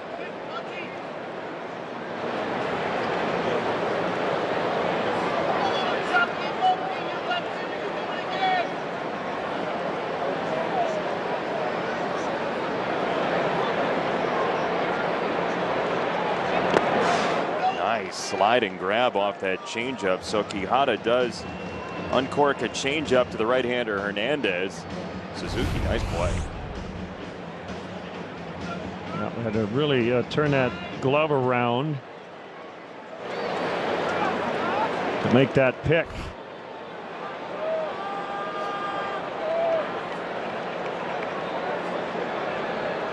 One ball, one strike. And there's the changeup again, and that was a beaut. 1-2. Notice Kurt Suzuki's got a leather colored glove. Kind of a natural look. A lot of guys, they've got the team colors.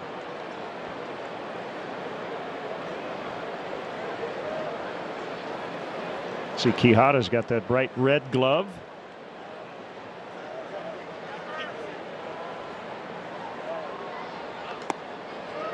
Fastball up and out, 2-2. We'll see if he goes changeup again here. 2 balls, 2 strikes. Staying away from Hernandez. He's patient at bat so far. Long chat, Gavin Sheets and Joe McEwing at third.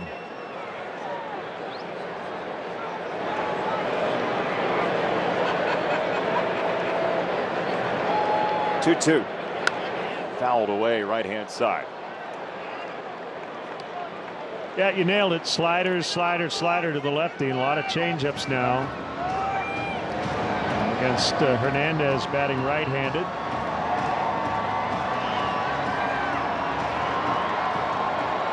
He unearthed the frosted hair for a moment, covered it back up.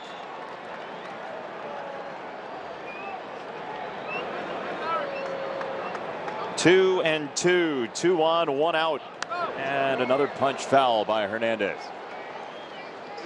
Janson junk was pretty good tonight. That run at third, should it score, would be on his record with 4 1/3, 3 hits. He didn't walk anybody and kept his team in the game. Joe Maddon's really had to mix and match for a lot of outs so far in this series after Packy Naughton went 2 2/3 yesterday. Another foul by Hernandez.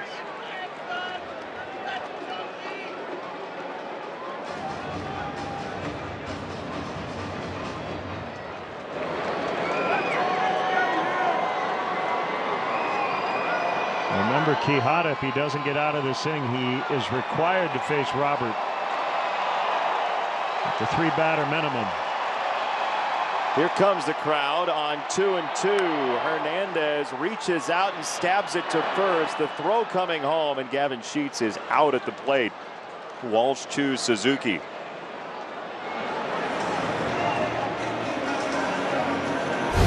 Pretty easy decision for Walsh to make. He had no shot at a double play.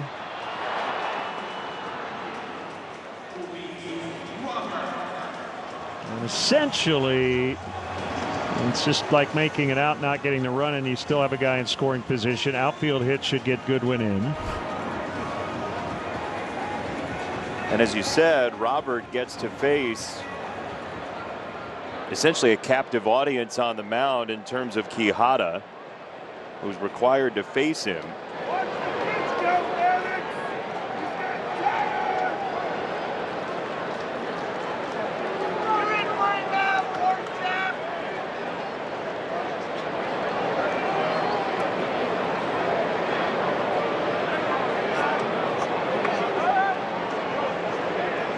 2 on, 2 out.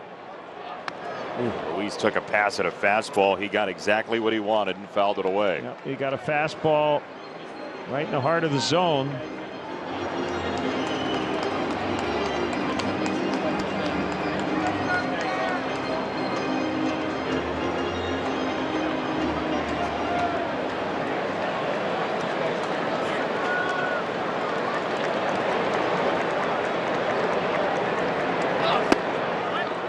Fastball. Suzuki tried to wrangle it back in for a strike. It's a ball and a strike. Luis Robert, 28 games since coming back from the injured list. Entering play tonight, his batting average was the best of anybody with 100 trips to the plate since he came back from injury. High fastball. He saw a fastball and took a run at it. 1-2.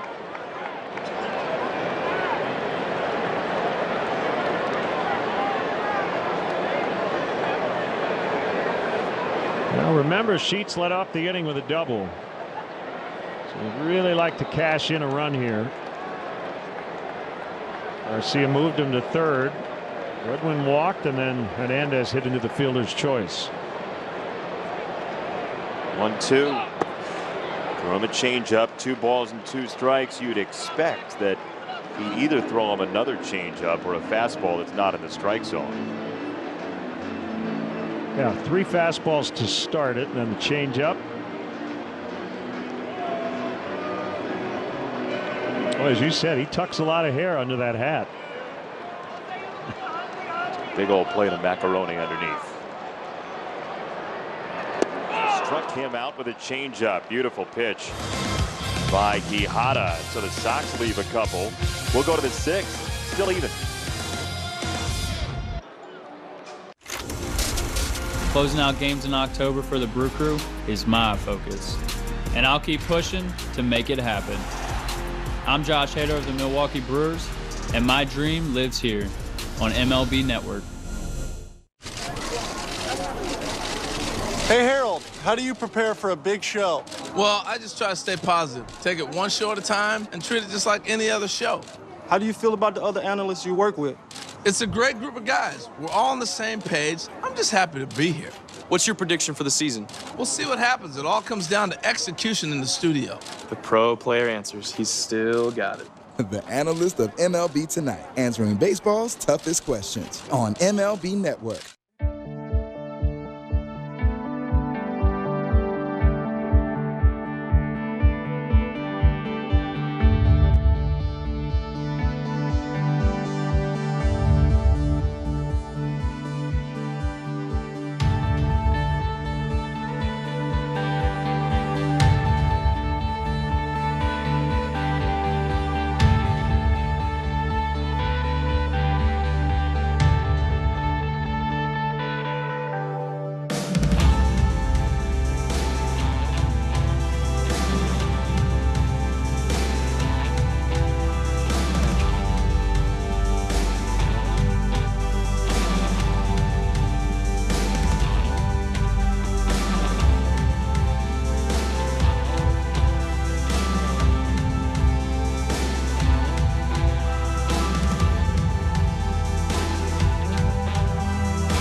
Since 1945, Marquette Bank has worked to improve the lives of neighbors, families, and businesses and owners. They're a modern neighborhood bank with online banking, mobile banking, and digital home financing. Better than that, they're a bank that cares about your success and our communities. Discover neighborhood banking that feels good at emarquettebank.com.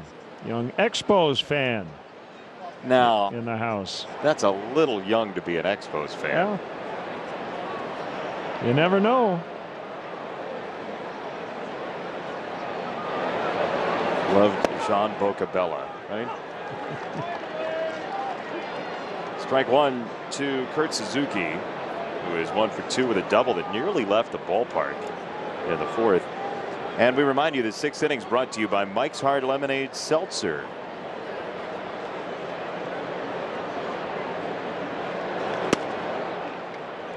Dallas Keuchel back out. Michael Kopech was loosening in the 5th, but Keuchel with a double play presumably saved his night to push him to this 6th inning by getting out of that 5th inning bases loaded situation.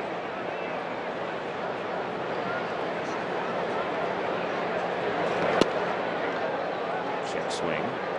Our first appeal of the night. Would you be in favor of there being court costs to appeal on a check swing? You know, we're getting into the replay era here. I guess it's one of those things you can still argue about, get yelled at by the bench like he held.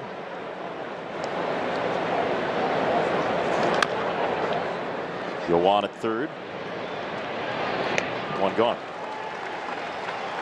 As the countdown to October continues, take the White Sox wherever you go. Download the My Teams app to stream games, read articles, listen to the White Sox Talk podcasts, and more. Get ready for an October run. Scan the QR code to download the My Teams app now. So what would court costs be on such an appeal? You know, I think you get 3 of them wrong, you lose a run. Pretty stiff. Yeah, you could say you only get 3 in a game if you really wanted to. It has been suggested you do it like the possession arrow in basketball. How would you do that? Well, this one is a swing, the next one isn't. Now, is that a suggested system? That's line to second and past Hernandez. All the way to Goodwin on a 1-out single for Marsh. Secure your spot for 2022 with a White Sox ticket package. Best way to get the best seats at the best prices. Plus, you get postseason access for 2021, flexible payment plans, and more. For more information, go to whitesox.com/season tickets or call 312-674-1000. That's a good deal. You get to be here for the postseason for this year if you jump in for next year, which is bound to be fun.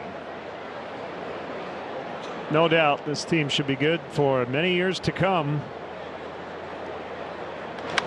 Lagares through the right side.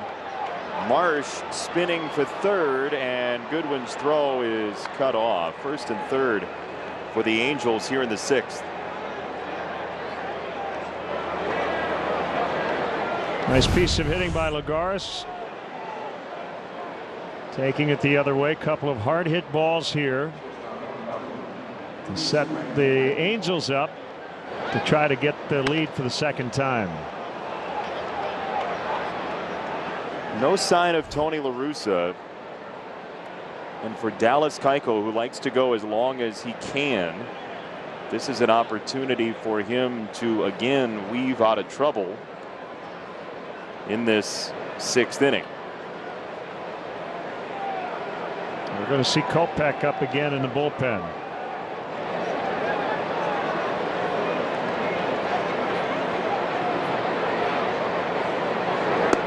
Half of Rengifo's batted balls in his career have come on the ground. So he is a good guy to have up here in that regard. He bounced out to 3rd last time up.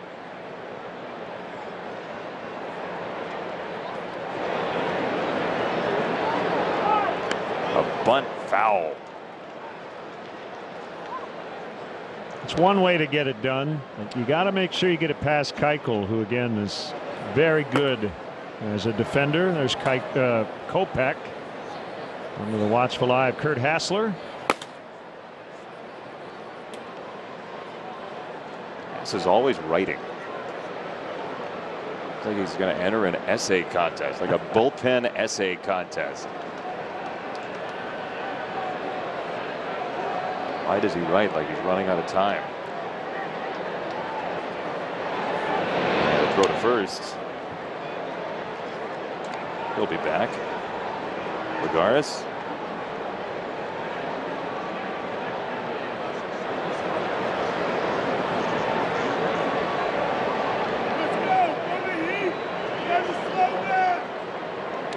To the one fan who yelled, "Let's go, throw the heat, you got to slow down." He may have a future as a pitching coach. Very loud pitching coach. It's a good catch. Downstairs, and oh boy, there was maybe a chance at third. Marsh started to barrel down the line.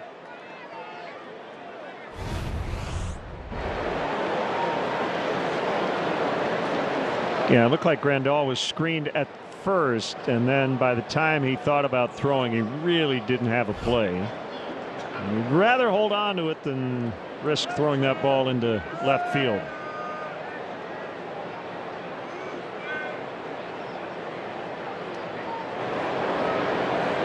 Two-one. And Hefo shows bunt again, and it's 3 balls and a strike now. So many wheels in motion with the bunt being shown and 2 runners on. Abreu charging. Hernandez going behind at first. Moncada playing in.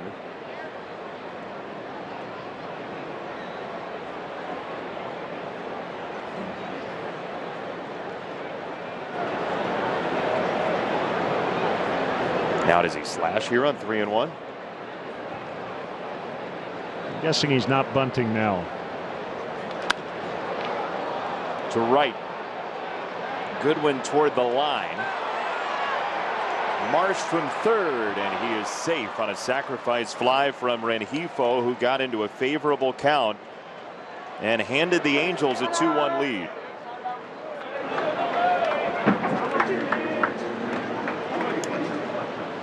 Well, Keuchel has kept them from slugging tonight, but they have found a way to scratch across a couple runs and have the lead here in the 6th inning.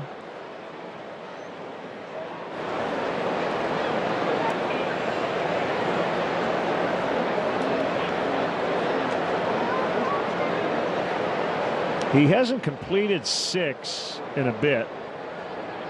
I say early August, the last time he got through 6 innings. That was August 10th at Minnesota.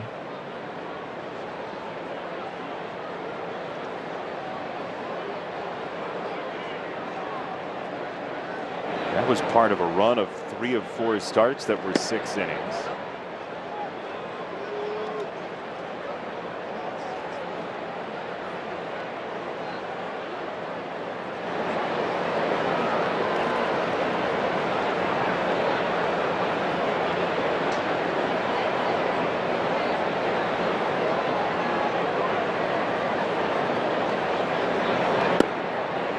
Strike on a changeup. So this is the 4th time through the order now. The 3rd time through 5 of the 9 reached. The double play was very helpful to get out of the pickle in the 5th inning. First time through tonight, 3 batters got on. Second time through 4. Third time through 5. Fletcher to right. Goodwin has out number 3. Sox trail by a run now after the sac fly. Coming up in the 6th, Yoan Moncada.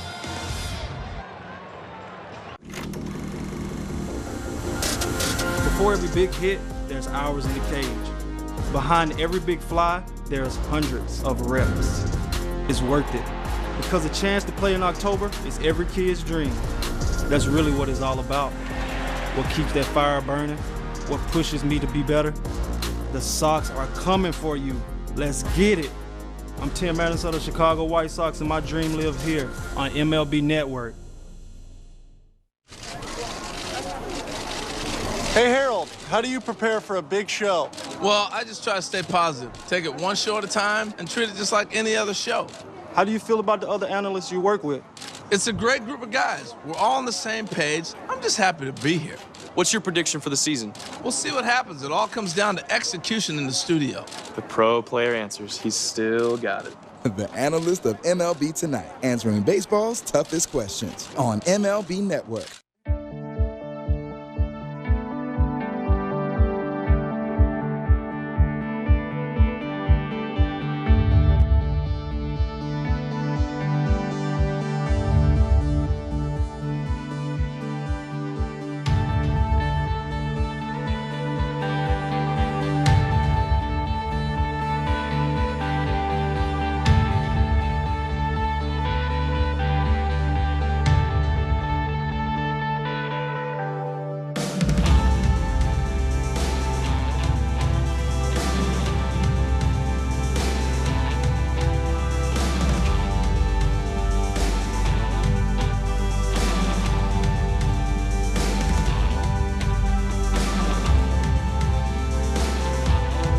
Time now for the Xfinity Mobile high-speed action. Yohan Moncada ripping one to right.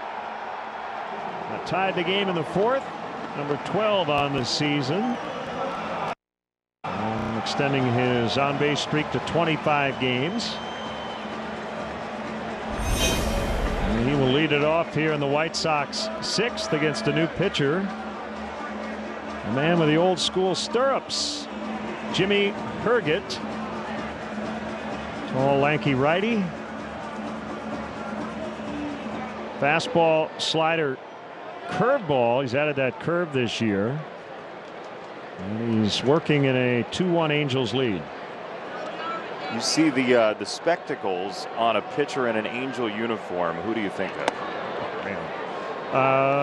Was it Donnelly? Brendan Donnelly? Did he wear the I believe Ben Weber as well, right? Ben Weber. At some point? Yeah. I think it's both of them, though. Ben Weber would be the guy.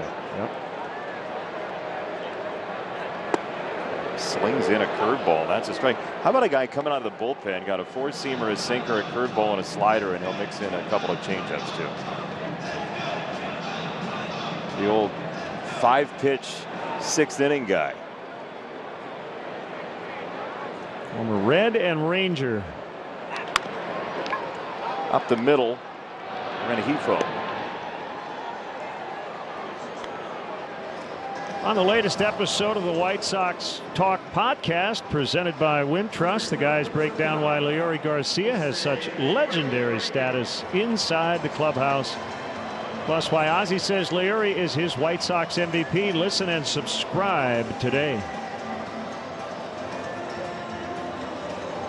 Who would your season MVP be? This guy. For me, it's Jose. Battled through every injury.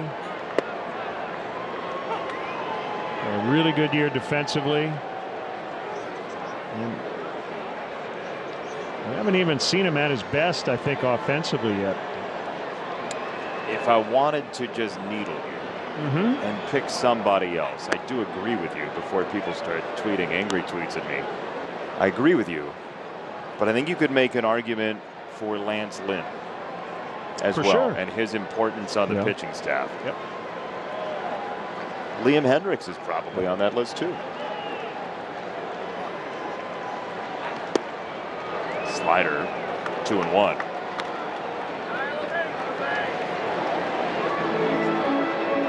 I like the glasses over the hat, by the way. Yeah, it's solid. I think I'm going to go glasses over headset. I'm inspired. Just don't break them. Don't break those stems. Down the line, fair ball to Abreu. This is a double waiting to happen. Jose throttles down into a 1-out, 2-base hit, and the Sox are trying to come right on back. And I believe that is his 260th career double, tying him with Manny Minoso, 7th on the Sox list.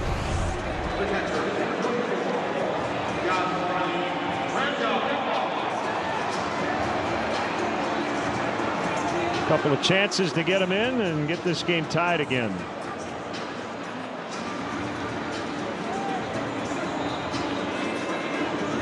Last night was the first time in a while I've seen him get visibly anything but totally fine by being hit by a pitch. Yeah, he didn't like it, and it hurt.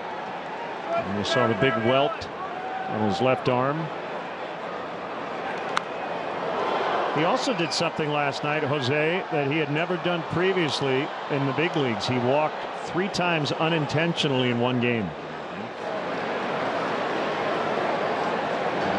It's been a strange homestand. He has 2 hits, the double he just hit. And now 6 back of Eddie Collins for 6th.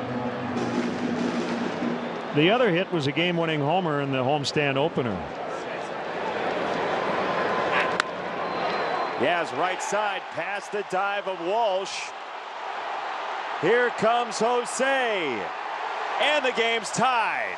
That was fast.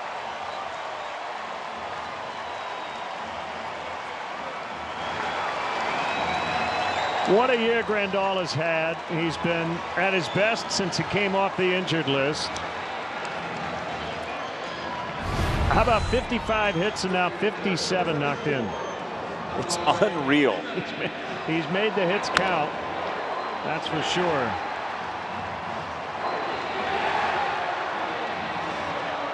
Good turn at the bag.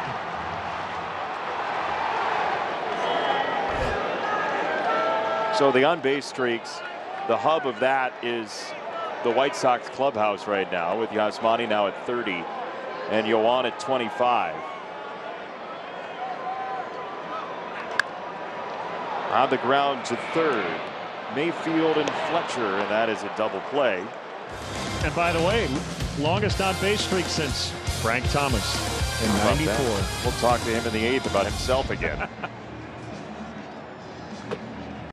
You didn't see me, but I was there. I've been part of every rivalry, every dynasty, every game, set, match. I've been on the backs of champions, smashed world records, and I was even there for your personal best. I am synthetic fabric, and I am made from crude oil. Nerds! Have new money goals this year? NerdWallet can help make them happen. Like getting auto insurance to match your new 0-mile commute? We have tools for that. Want to refinance your mortgage and put those savings into the college fund? We have tips for that too. Or get a low-interest credit card for your long-awaited honeymoon? We can help you find the one. Credit card, that is. Discover and compare the smartest credit cards, mortgage lenders, and more on NerdWallet. For all your money questions, turn to the nerds.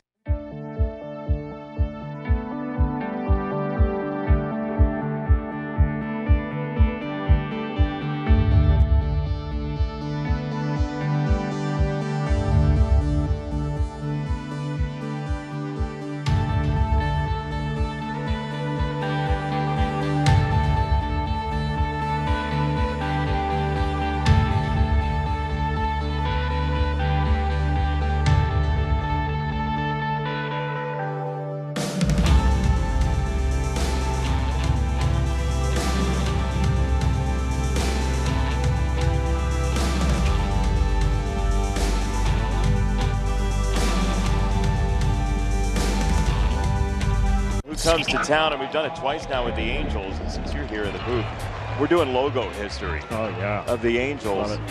How about the one with just Angels across the state of California? It's great. It's my favorite. What about 97 to 01? No. Troy Gloss, Jim Edmonds, Disney years. Lost me a little bit. Yep. I like the one on the from 61 to 64 with the halo and the wings and everything too. Yeah, I'm partial to the 73 to 85 version. With the California there? Yep. They've been Los Angeles, California, Anaheim, Los Angeles of Anaheim, and now back to Los Angeles. Here's Michael Kopech. Dallas Keuchel will get a no decision tonight, and he was good. 6 innings, 2 runs.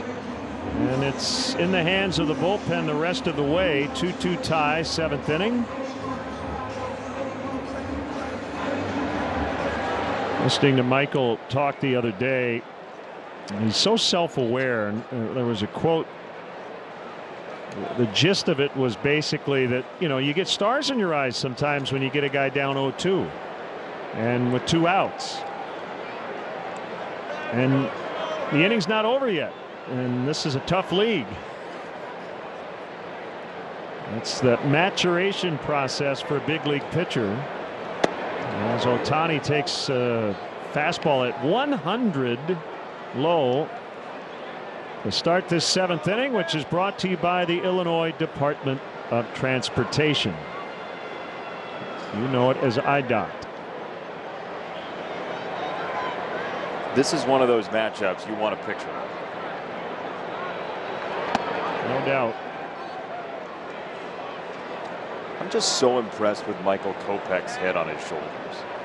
You know, when he was younger, you want to throw the ball hard. That was his whole dream, right? Was being the radar gun prince of the world, essentially. And to get into a major league uniform, and he trained for it so hard. Then he had that year off. And he just seems so centered to me nowadays.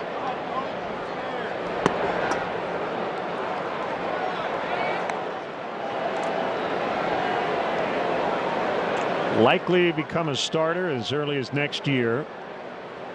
But for now, has a very important role in this Sox bullpen. Look out 3-0 here. It's a strike. 101. Well, knowing Michael, it's not lost on him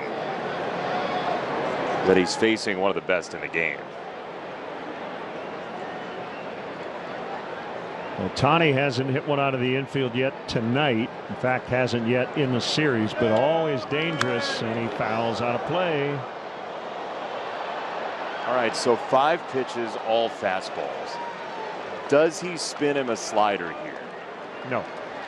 Well, I don't know, but you asked, and that's my guess. I'm guessing he's going with a fastball. I love the idea of trying to go to that sort of black hole low and in, get a swing and miss here. Well, that's what Yaz wants. Here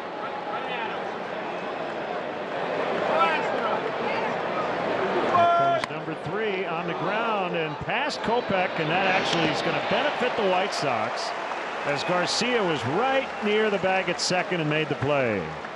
Wasn't a wipeout slider, but got the job done. Hey, Saturday, October 2, the Sox take on the Tigers, 6:10 p.m. For 15,000 fans, get a White Sox hoodie presented by Coca-Cola.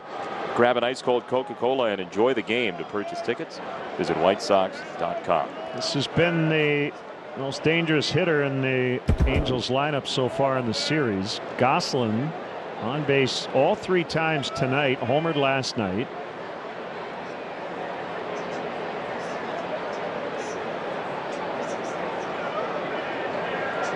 And the first pitch, wave at a slider.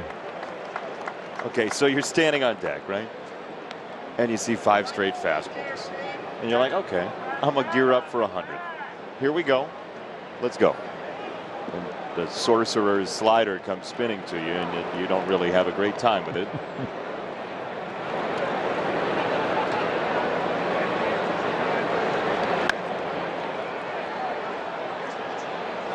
A handle foul, and it's 0-2. I'm just so interested in where these pieces all fit in a tight playoff game. Who pitches well in a White Sox tight playoff game? Watching Kopech against somebody in an LCS and how he delivers. There are some big spots to be had for young players. And at the moment, Ryan Tepera's on the injured list. Does not appear as though the finger laceration is that serious, and he's hoping it's just the minimum 10 days. But and I think the idea is that if you can get 5 really good innings out of your starting pitcher, and you gladly take 6 or 7, but with everybody available, 5 is enough. Especially with the off days baked in a playoff series. That's right. And bullpens become way more important in October.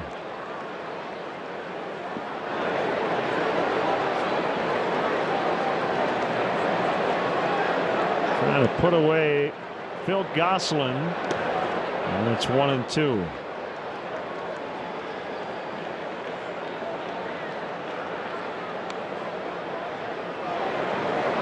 You will have a starting pitcher or maybe 2 in this rotation that'll work in relief at some point in October. You could veritably piggyback. It's bound to happen. Yep.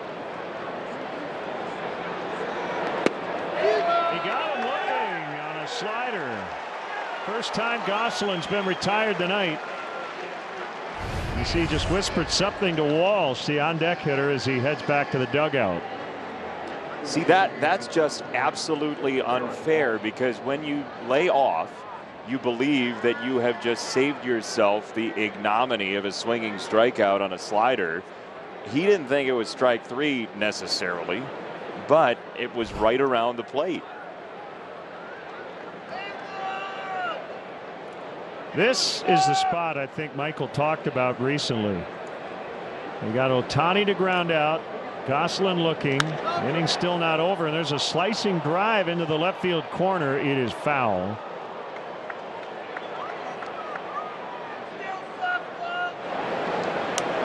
Walsh, 2 ground outs and a walk. Those plate appearances against the starter Keuchel.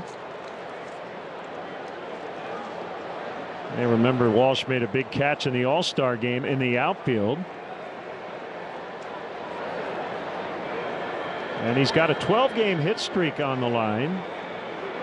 Longest active string in the major leagues. And he was late. It's 0-2. Throw him another one of those after that swing. I wouldn't presume Walsh is experienced enough to do that Miguel Cabrera, pretend that you're behind the fastball and then gear up for it next pitch deal that some veterans do. No, not to get it to 2 strikes. 2-2 tie, 7th inning. The 0-2. Got him on the fastball. Nice work. Michael Kopech against Ohtani, Gosselin, and Walsh. Will stretch, tied at 2. Nerds. Have new money goals? NerdWallet can help you find the credit card to make them happen. Want to earn enough points for a weekend of fancy camping? We have options for that. Maybe have a better credit card than your older sister. We have comparison tools for that. Or find a card that lets you donate your cash back to food banks. We have tips for that too. From low rates to the best rewards, easily discover and compare the smartest credit cards. For all your money questions, turn to the nerds.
Story behind a local family-run restaurant that was one of the first in the area to offer it.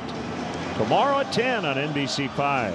I was just having a conversation with the great baseball writer James Wagner about his love for birria. Really? The other day. Good timing. Great foodie, James Wagner, former national beat writer. And here is Mike Myers out of the bullpen for the Angels in a 2-2 tie in the 7th. Former Cardinal. And a first pitch strike. This is how you know the playoffs are coming. The crowd is so lively. They hung on for extra verses of Living on a Prayer when the inning started. That's right. Didn't mean to. But it's a strike on the foul. It's 0-2 on Sheets. Big series for Gavin. Homer, 2 doubles and a single in the first 2 games combined. Playing left field tonight. Here's a pitch. Up and away. Myers is an Ohio native, pitched at Ole Miss.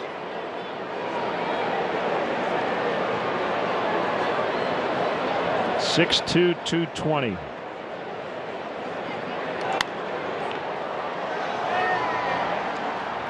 I hear Ole Miss, I just think of Lance Lynn hanging out at an Ole Miss football game and just enjoying himself. Because that is a legendary place to watch a football game, and he is a legendary fun guy. He fits in Oxford just like he fits here. There's the All-Star. One seed at a time. Good take.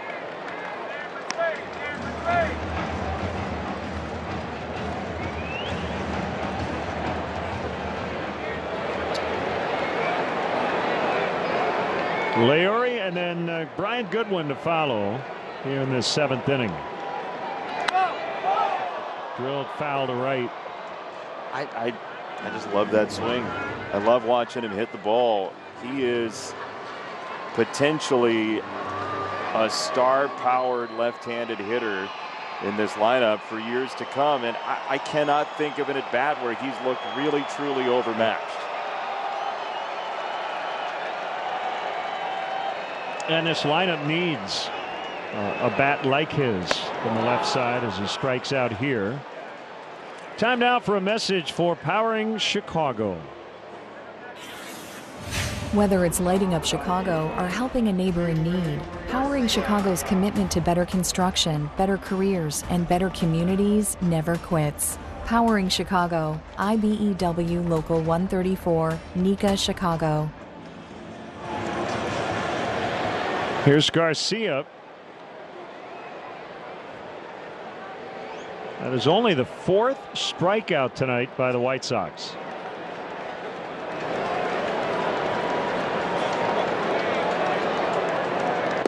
That's after 4 all of last night.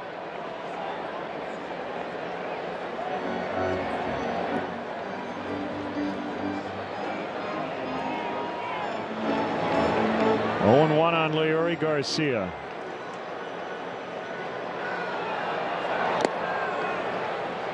Hit the game-ending homer to beat the Red Sox on Sunday. On this very count.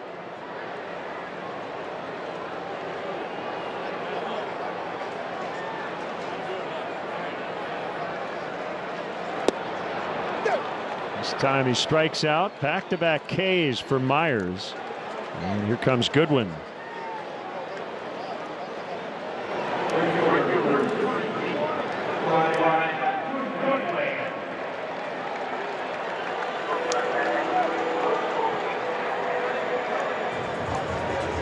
Sox have been out hit 6-5. They have the homer tonight. Moncada back in the 4th.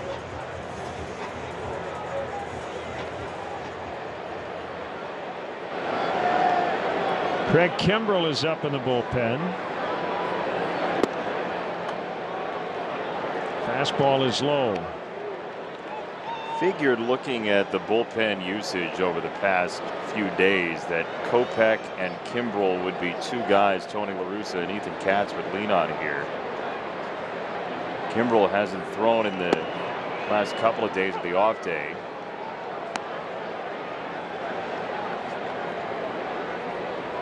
He did throw the 3 days in a row, Friday, Saturday, Sunday against the Red Sox.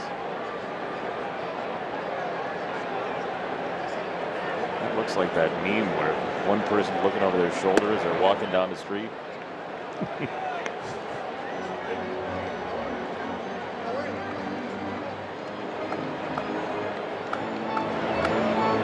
Yeah, that one's gotten a lot of traction. I still kind of don't get it. Could you fully explain it? No. If asked? No. Yeah, I don't think so.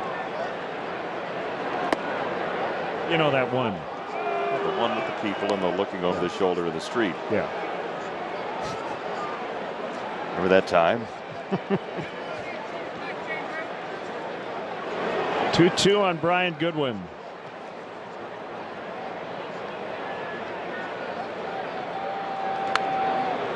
And we'll do it again.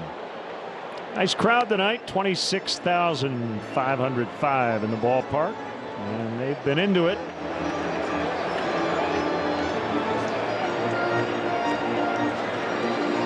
A little on the cooler side. We started at 70 degrees, right now in the upper 60s.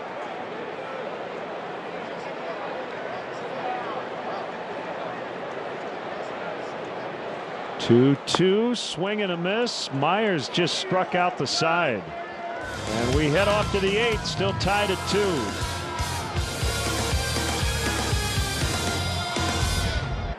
Imagine a world where we have the tools to sell things that mean something, like a sunscreen made for melanated skin that blends in. Prove that things don't have to be the way that they've always been. The world's been waiting for what you do. Let's go. Playing in October, that's really what it's all about. What keeps that fire burning? The Sox are coming for you. Let's get it. I'm Tim Anderson of the Chicago White Sox, and my dream lives here on MLB Network. Hey Al, I'm just wondering, during the demo on MLB Tonight, what was that meatball you threw? Meatball? I think you're misunderstanding. That was a hitting demonstration, and that's what I was supposed to do. Oh, he got home, baby. Right. I think that ball's still traveling. Any farther, and you need a flight plan for it. Next question. The analyst of MLB Tonight, answering baseball's toughest questions. Only on MLB Network.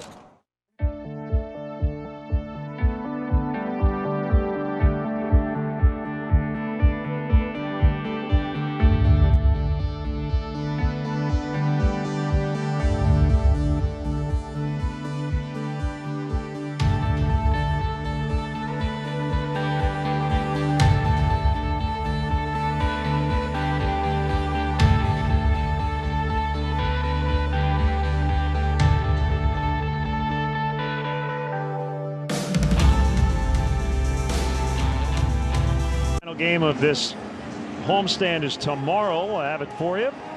12:30 for our pregame coverage. 1:10 first pitch. And then 11 games over 10 days on the final road trip, during which the White Sox hope to clinch the division, and it will include a 5-game series in Cleveland next weekend. Magic number 7 right now, which means a combination of Sox wins, Cleveland losses, totaling 7, and there you have it. How about the wild card race in the AL? The Yankees came back to beat the fighting Kevin Browns tonight, 4-3. The Orioles had taken a lead late, and that didn't last. Swinging strike on Jack Mayfield. 8th inning brought to you by the Illinois Lottery. Red Sox won tonight 9-4. They beat Seattle in 10. So that was a fun 10th inning for somebody. 9-4. Toronto beat Tampa Bay as well. It's a final in Minnesota. Cleveland 12, Twins 3. So the Sox will wake up tomorrow with that magic number at 6 or 7.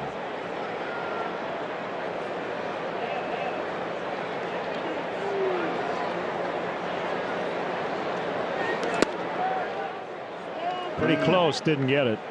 2-1.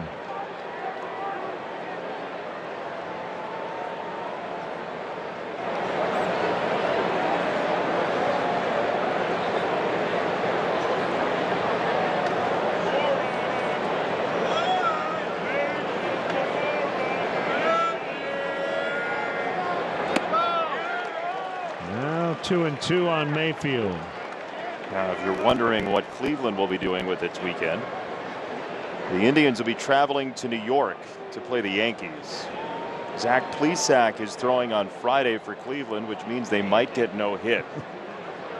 It's happened 3 times already this year.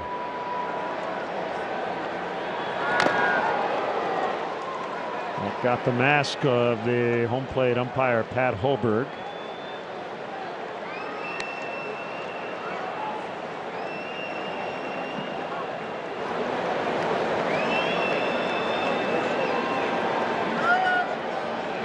Plesac against Kluber on Friday likely, and so definitely a no-hitter.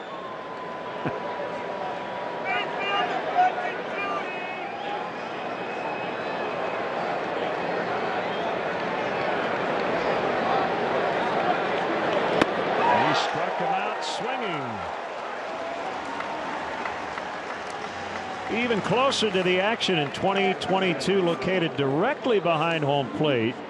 The Wintrust Scout seats offer access to a private lounge with all-inclusive food and beverage, in-seat service and parking. Plans include flexible payment plans and 2022 postseason opportunities. For more info, call or text 312-674-1000 or visit whitesox.com. Kurt Suzuki is 1 for 3 with a double.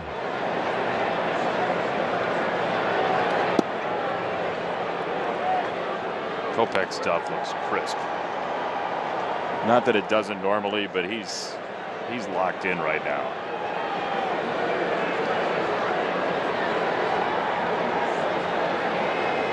Suzuki was an all-star in 14 with the Twins. This is his 15th major league season.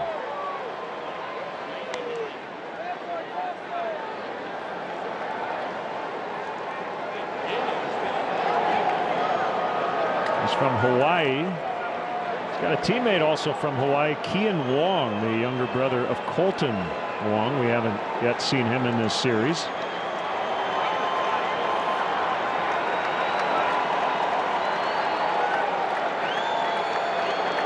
One ball and one strike. Ooh, that might have clipped him. Nope. He somehow got out of the way.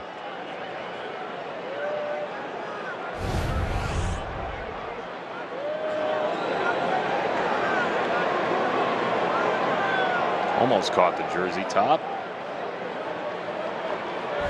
Young fans' reaction behind home plate. Slow-mo reactions are always worth watching.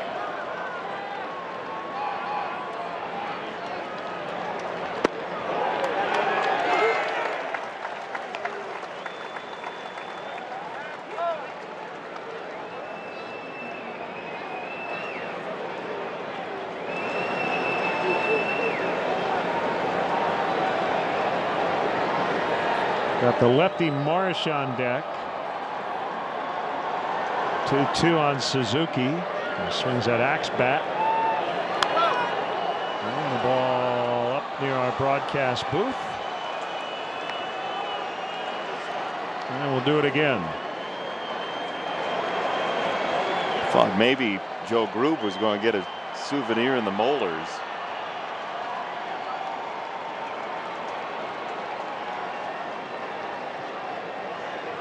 We already had one dental procedure in the booth today. We don't need a second one.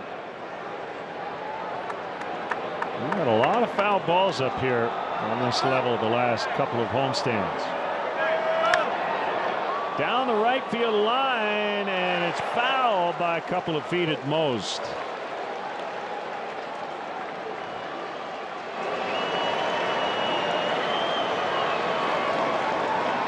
Suzuki nearly had his second double tonight.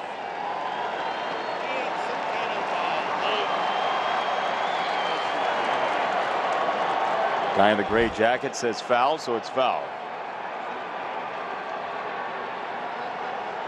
In the playoffs, they add the outfield umpires, but here on a Wednesday night, we have the guy on the stairs in the right field corner just to make sure we get it right.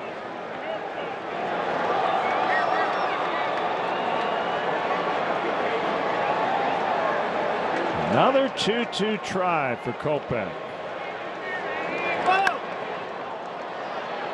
Easy chance for Robert. 2 down.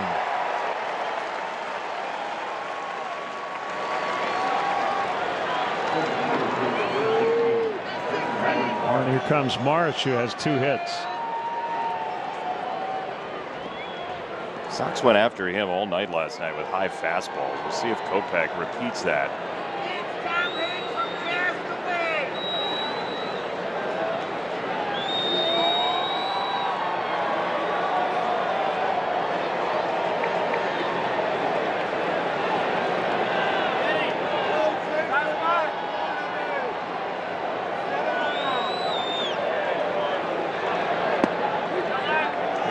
Slider. Marsh drafted 5 spots ahead of Pete Alonso in the second round 2016.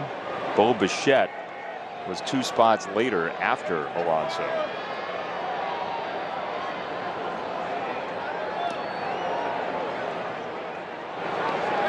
He had a wild game at Detroit about a month ago. Marsh hit 2 triples. First one should have been a home run. It would have been the first of his career. Ball went past the yellow line. The Angels did not ask for a review. 6 days later in Baltimore, he would hit that official first home run.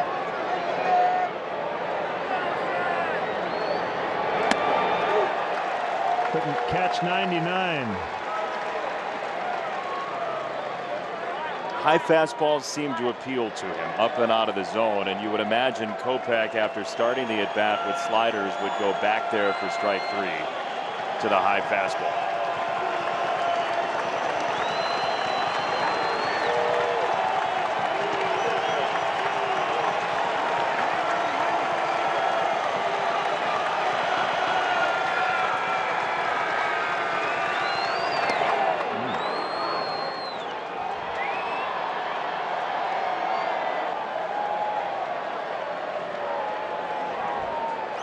Two balls, 2 strikes, 2 outs, 8th inning.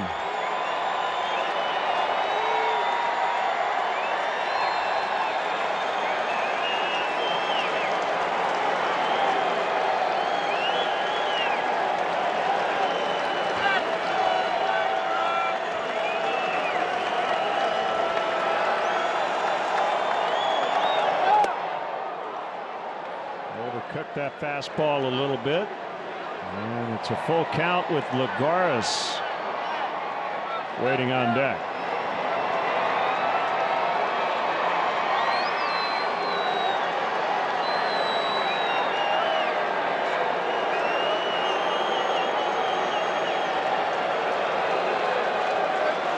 No big shift on against Marsh. They do give him some room out in right center. And the payoff is hit out into left center. And that ball is gone. An Oppo home run for Brandon Marsh. And the Angels have the lead.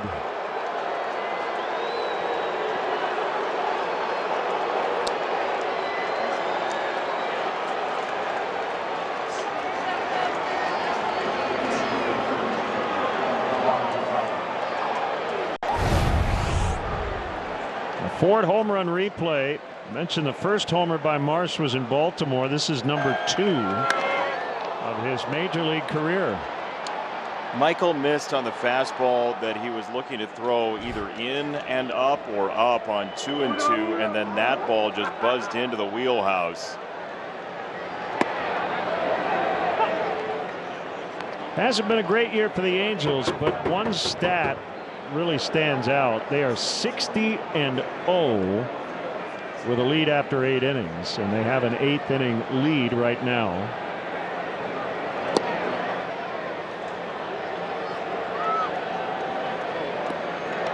One and one on Juan Lagares. Garrett Crochet now has a ball in the White Sox pen.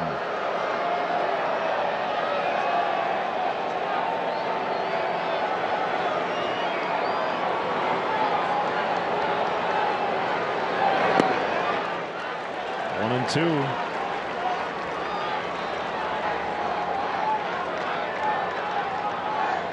Well, the Sox in the home 8th will have Cesar Hernandez, Luis Robert, and Yoan Moncada.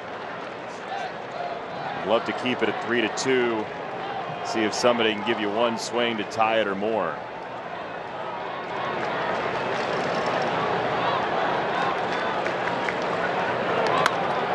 A roller to Leori. So Marsh gives the Angels the lead in the 8th, 3-2 LA.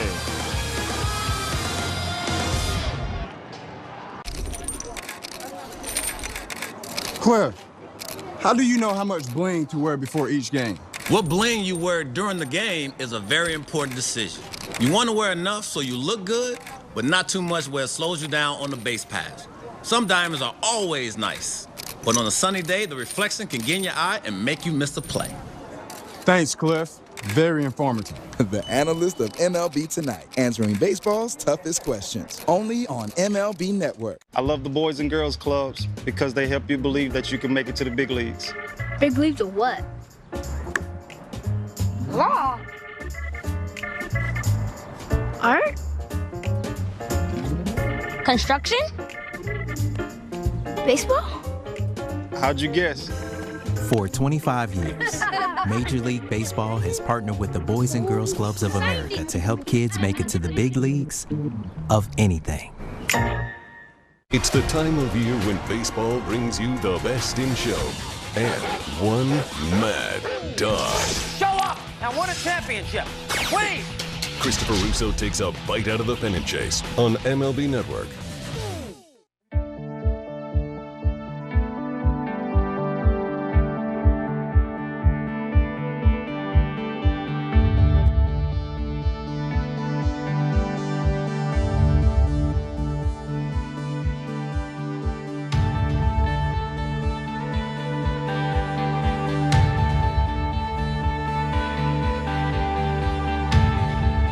In addition to weekly prizes, one lucky fan will win 50% of the total progressive jackpot, which is over $315,000 now. To purchase Queen of Hearts raffle tickets, go to whitesox.com/Queen of Hearts. And in the 8th inning, it is an old pal alert, Steve Cishek. How many Expos hats are at this ballpark tonight, by the way? I'm going to go with at least 2. And huge Marquise Grissom fans here tonight. Steve Cishek has had a very nice year, a 3.08 ERA, and as is typical, right-handers are a little bit inflated there. You know, he's a right-hander, but we have seen him struggle at points against right-handed batters. Facing Cesar Hernandez, Angels lead 3-2. Steve back pitching for Joe Madden for the second time in his career.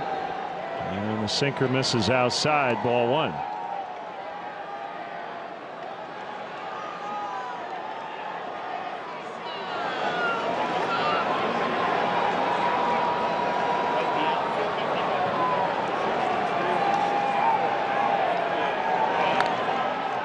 On the ground foul, back of the plate. Top of the order after Hernandez, Robert and Moncada. And if anybody gets on, Abreu. Their closers, Raisel Iglesias.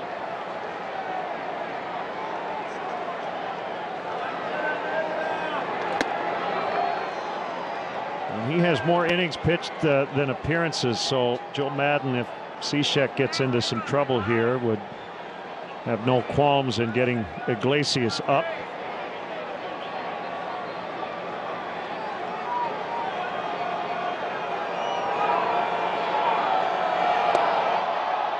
Outside, and Hernandez went after it, according to Bill Welke, and it's 2-2. Let's see.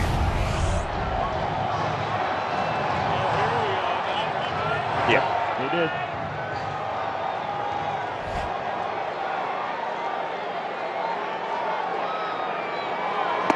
He struck him out. Let's check in with our studio. We've got post-game live coming up, presented by Subaru. Chuck, Ozzie, Frank, take it away.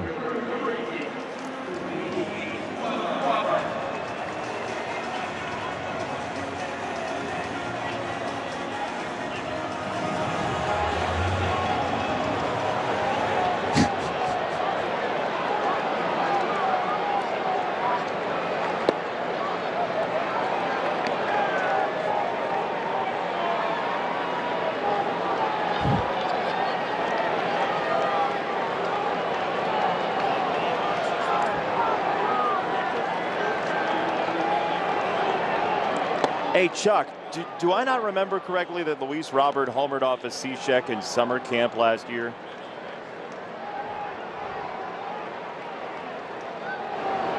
So let's do that again.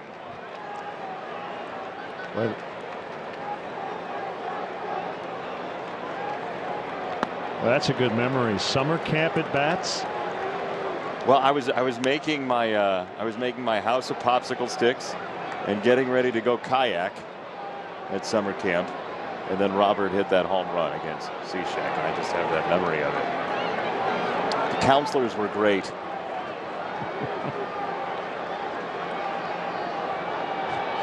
Two and one on Luis Robert. Make it 2-2.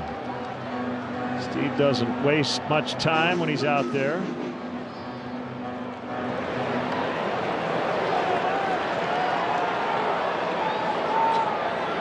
#661st Major League appearance, all in relief. Toward the hole. Rengifo can't get him.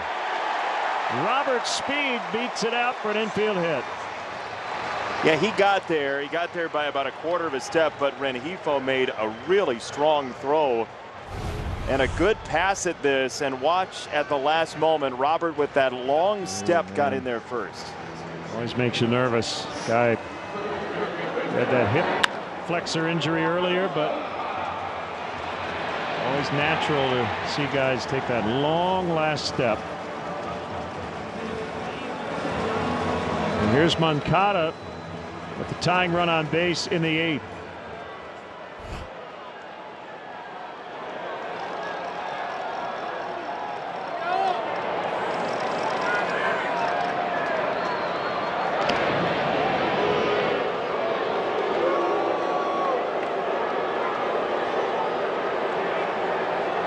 Moncada is 1 for 3. He's grounded out twice and homered once.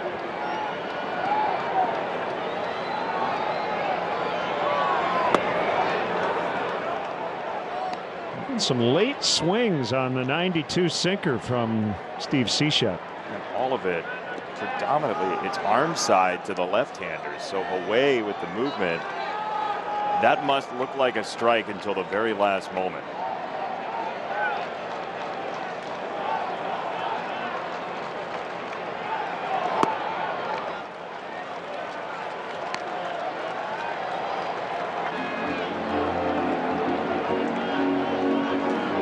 See, Liam Hendricks is up in the bullpen, and he's the Roberto Clemente Award nominee. He's wearing 21 tonight. Very cool.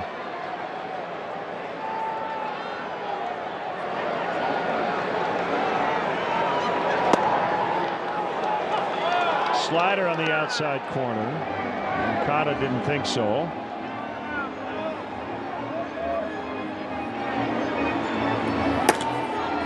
MLB has expanded the definition of who can wear 21 this year, including players of Puerto Rican descent like last season, but now nominees for the Clemente Award like Liam Hendricks. Line into left for a base hit.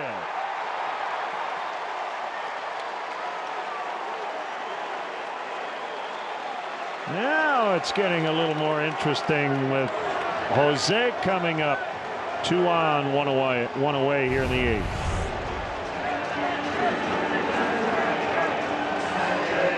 That didn't have nearly enough run. It had some climb, but it stayed right around the middle of the plate, and Yoan went up and got it. And now for Jose against that sinker of Cechek and the slider combination, the key is lift here. When he's lifted the ball in the second half, he has been a dynamic offensive force.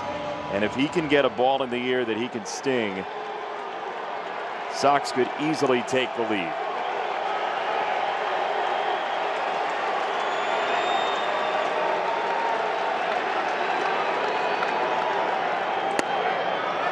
Strike called on Abreu. Now the crowd didn't like it because of the reach of Suzuki, but that's a whole strike.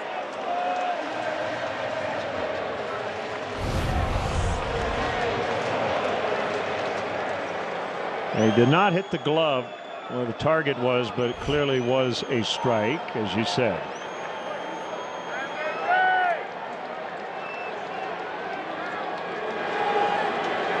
Angels' pen is still quiet.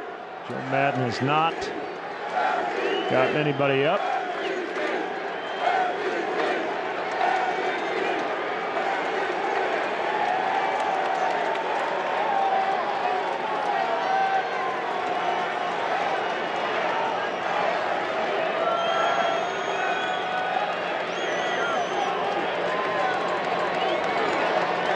we go. The 0-1 from Cishek. Inside on a sinker. Seems like every at bat now includes one ball in the right-hand batter's box to Jose. Clearly the scouting report is to throw him inside. But you're playing with such fire with those couple inches on the inside corner.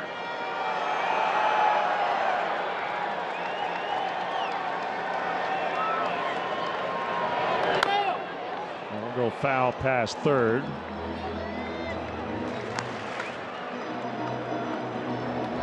Jose not in the RBI lead in the major league. Salvador Perez is. Jose's knocked in 107.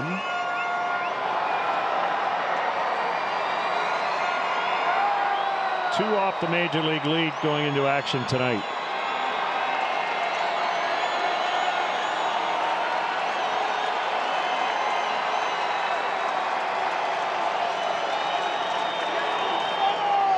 And he strikes out swinging on a sinker, 2 down. All not lost just yet with Grandal coming up. Well, that's obviously a big strikeout for Cishek. Well, look at the late tailing action on that fastball. You've seen him a couple years prior. I saw him last year. That sinker looks totally different to me. And when he's at his best, you know, his left-right splits are usually pretty good, both of them. Inside on a slider to Grandal.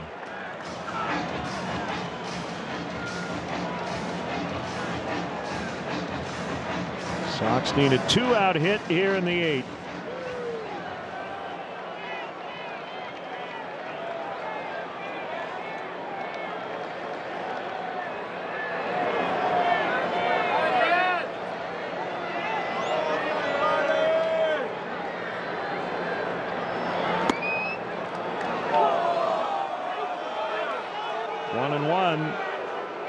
Look says it all.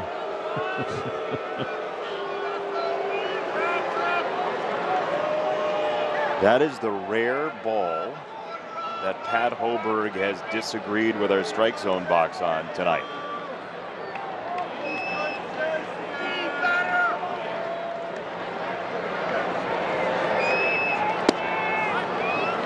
Right in the middle, and it's 1-2.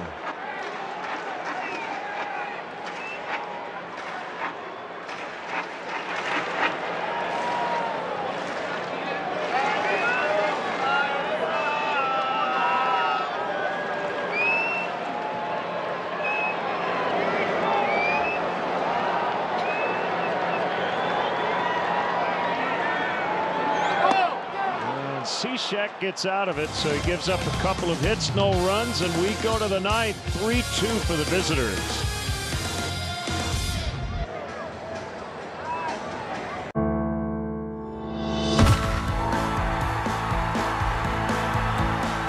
The ballpark is better when we're all here together.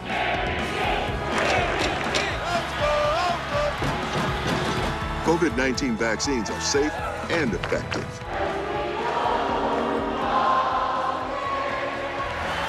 Join the team and help us all get back to doing what we love together. Closing out games in October for the Brew Crew is my focus, and I'll keep pushing to make it happen. I'm Josh Hader of the Milwaukee Brewers, and my dream lives here on MLB Network.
Toronto group.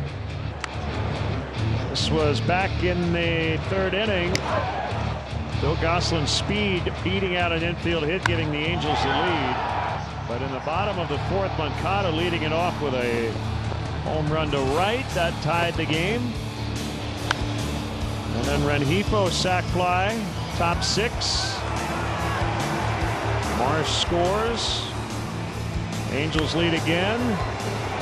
Yasmani Grandal, bottom of the 6th, ties it up as Abreu scores. But LA again with its 3rd lead of the night. Marsh with a home run in the 8th. 3-2, and we now get to the 9th, and it's left-hander Garrett Crochet.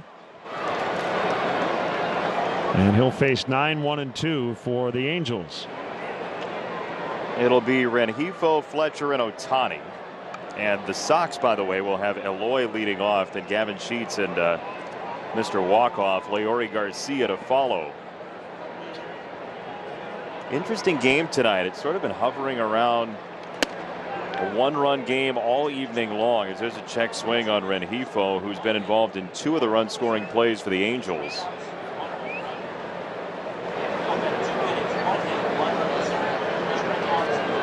Remember, quick turnaround tomorrow, 1:10 first pitch. That's PM, right? That is PM. Thank you.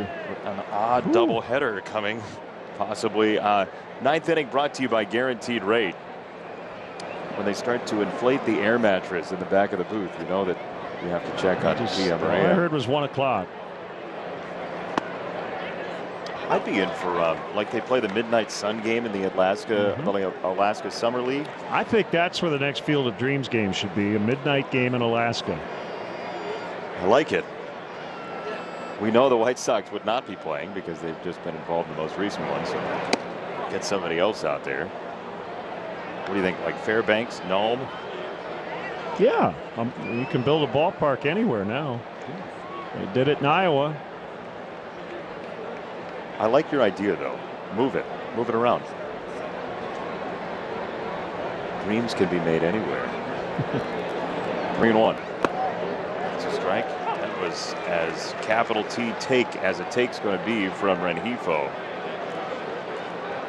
Joe Madden did have a reliever up toward the end of the bottom of the 8th. It was not Iglesias. Now the Angels closer is cranking it up in the bullpen. The Sox will have Jimenez, Sheets, and Garcia.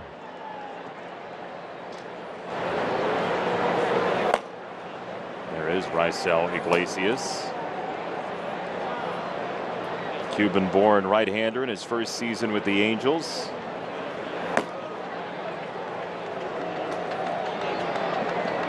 Really good year.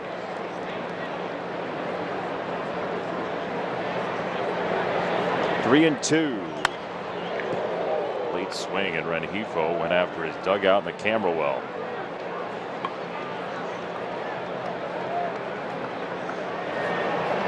Subaru White Sox postgame live is next. Frank Thomas, Ozzie Guillen, Chuck Garfien will tell you about what happened here if you just joined us and just got caught up, and we'll see if maybe the Sox can turn in a walk-off tonight. Any win would be a walk-off at this point for the Sox, unless the rules change mid-game. Rengifo has seen 8 pitches from Crochet.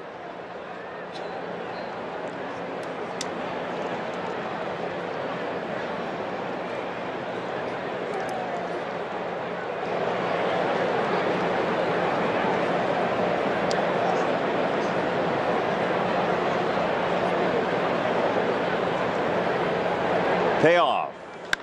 Lined hard and foul left side. That made a loud noise off the bat.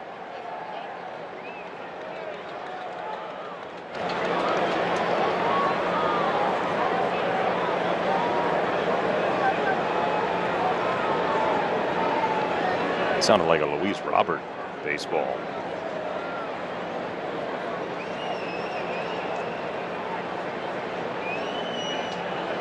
Three and 2. Another long foul ball that Gets near the roof down the left field line in the third deck. That was a Rob Deere foul ball. I mean, as you say, that was in the back of the upper deck, just off of third base. You sit up there, there's a right-hander at the plate. You do not think you're in souvenir territory. No chance.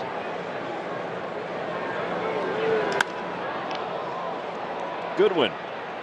Rengifo didn't run. He didn't know where it was. He never got out of the box. Little Fred Flintstone from Rengifo. Watch this.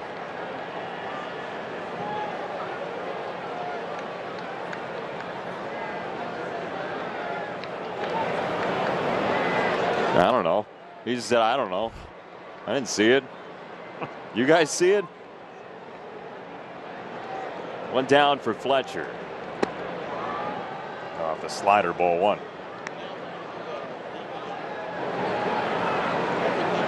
Fletcher cut out of the Nick Madrigal mode. Not a lot of walks, not a lot of strikeouts, puts the ball in play.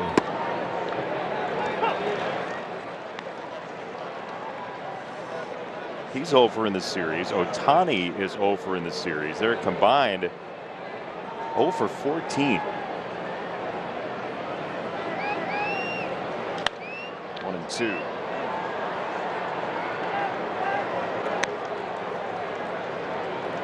And the aforementioned Ohtani is on deck.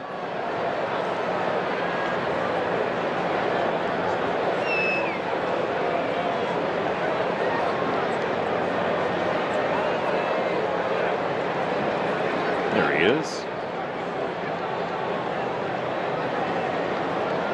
1-2.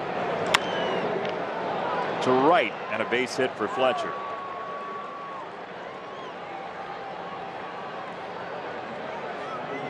It's his 128th single, most in the major leagues.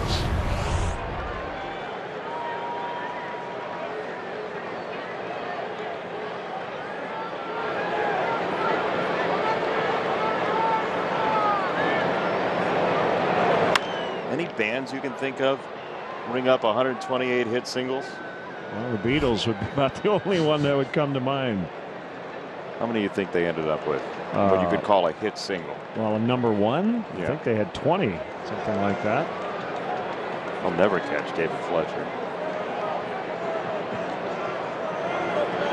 Ohtani has hit 3 ground balls. There goes Fletcher. Yaz has a crack at him, and Fletcher is out at second base.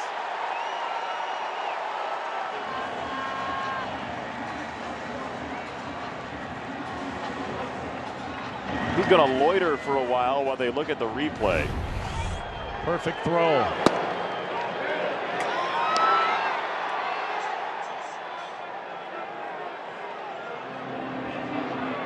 Did he get him? The Angels will challenge it. There's not much downside here in the 9th inning to challenge this call. Did he get him? Can't tell. I mean, so he got him up on the jersey. Looked like that part was late, but did he get him before that? And right, you need conclusive evidence that he didn't before the foot hit the bag. Is there indisputable video evidence to overturn the call of out? And what do you think? If I'm basing it just on what I see, right there. Out. I've got out. That's it. That's the only time I've seen. You know, again, the laces don't count, but it looks like that webbing of the glove right there caught him just above the knee, and he's out. That should be enough for stands. Yes, I agree with you. But I didn't see that tag until about my 5th look, and he is out. I would wager that if the call on the field was safe, that also would have been stands. Could have been. Yep. Yaz gets the caught stealing. It goes 2-6. And now 2 out for Ohtani.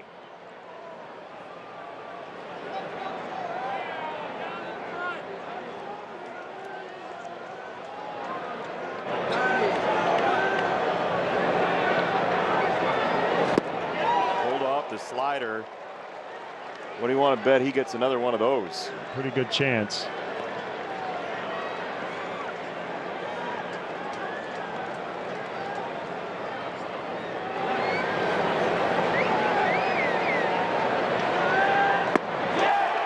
Yep, there he goes.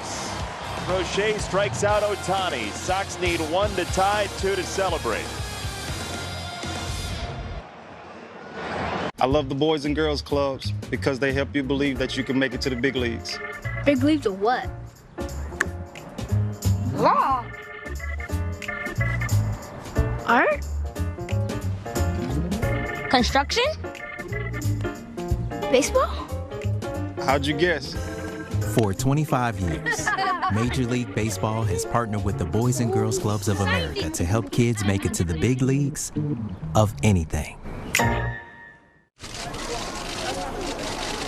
Hey, Harold, how do you prepare for a big show? Well, I just try to stay positive. Take it one show at a time and treat it just like any other show. How do you feel about the other analysts you work with? It's a great group of guys. We're all on the same page. I'm just happy to be here. What's your prediction for the season? We'll see what happens. It all comes down to execution in the studio. The pro player answers. He's still got it. The analyst of MLB Tonight, answering baseball's toughest questions on MLB Network. Putting out the fire, that's what I live for. Coming in when the pressure's high, pretty intense.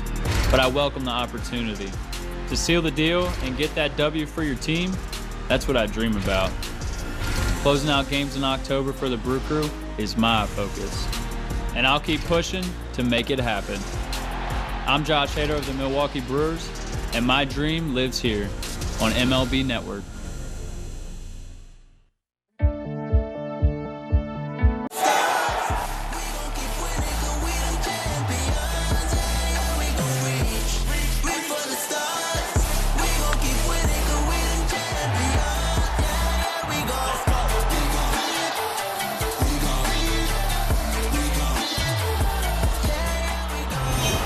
All right, what kind of fun are we going to have in the bottom of the ninth again here in this ballpark?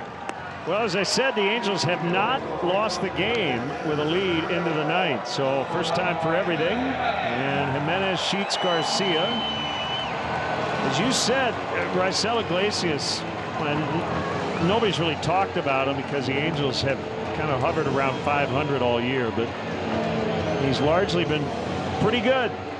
And looking for his 32nd save of the year. Good strikeout to walk ratio. And it's rally cap time here late. Rally cap.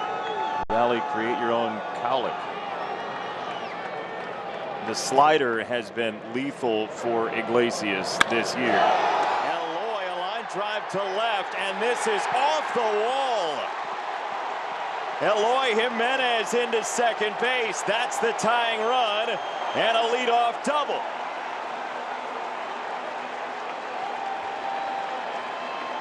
That didn't take long, and Billy Hamilton will come out and pinch run.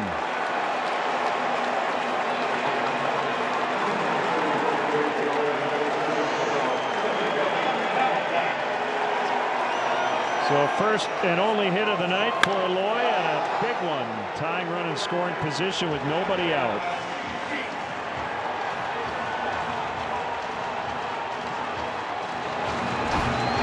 Well, clearly, with the swing and miss stuff from Iglesias, the slider and the changeup mostly. Eloy went up thinking first pitch fastball, he got it, and now Billy Hamilton with Gavin Sheets at the plate.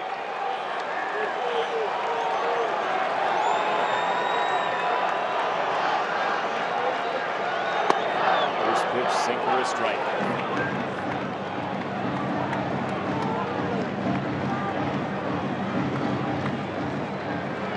How about those guys? Top 3 in strikeouts in relief.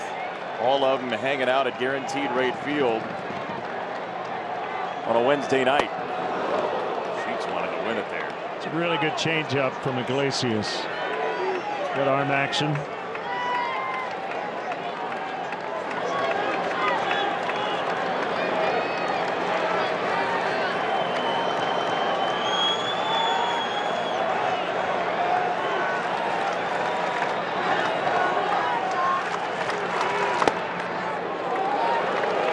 2 strikes, close pitch. Left-handers have 4 homers this year, right-handers 6 against Iglesias. Lefties have generally fared a little bit better, and the Sox will have only left-handers coming up remaining in this inning. Nice emergency swing to stay alive for Gavin Sheets. This is the extra innings situation, right? Runner at second, nobody out.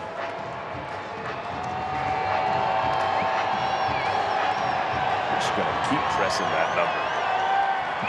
For all of the times you and I have been called jinxes on social media, maybe it'll play out. 1-2. Struck him out, a changeup. 1 down, and Garcia coming. That's a pitch he has been honing for a long time, and threw a beauty here to Gavin Sheets. Iglesias, a former starter, so I mean he's got 3 terrific pitches with the fastball, changeup, and slider combo. He's mostly fastball changeup to left-handers. He's mostly fastball slider to right-handers. The last 7 outs for Angels pitchers have been strikeouts after 3 in the first 6 innings for the Sox. Yeah, we commented on how few they had. Here's a homer from Leori, straightaway center on Sunday afternoon to beat the Red Sox. It was off of Garrett Whitlock, who was just outstanding the day before. 2-0 on Garcia. Sox magic number at 7, trying to shave it down to 6 tonight.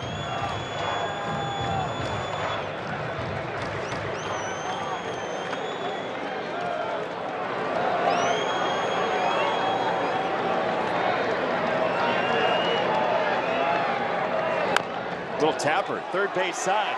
Mayfield scrambling, and Mayfield has no play.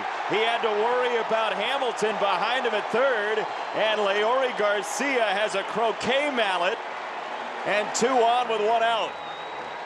I'll tell you, that's a smart play by Mayfield, because I think Billy was thinking about not stopping if Mayfield had thrown that ball to first base.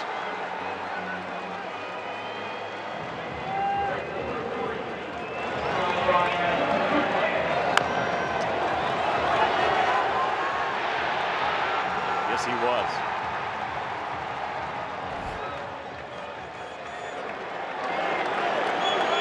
So here is Brian Goodwin, who's had some big home runs for the White Sox this year.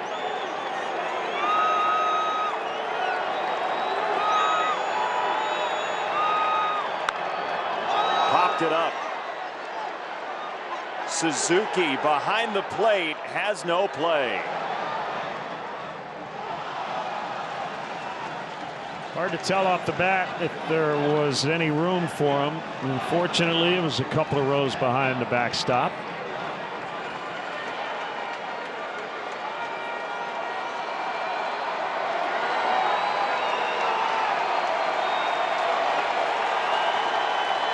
Rocky Mount, North Carolina's own Brian Goodwin. 0-1. There's that changeup. 0-2.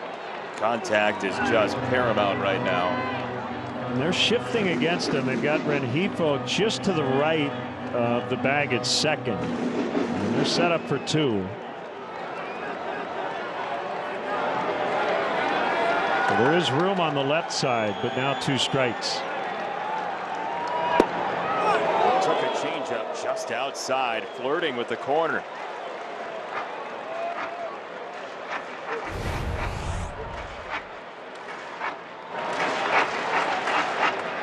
Take by Brian Goodwin there. Hamilton at third, Garcia at first. 1-2. Goodwin strikes out on a fastball.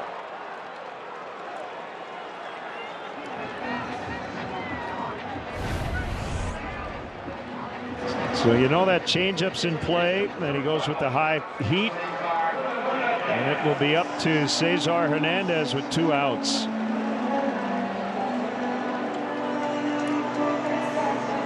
At the end of the day, Jason, this is what the elite closers do, is they miss bats. Because you get in a tight bind like this, and you got to strike people out. The 1-out strikeout is such currency in Major League Baseball as Hernandez pumps it foul. And strike 1. So now the last 8 outs in the game for the Angels have been strikeouts. 4 hits mixed in as well for the Sox.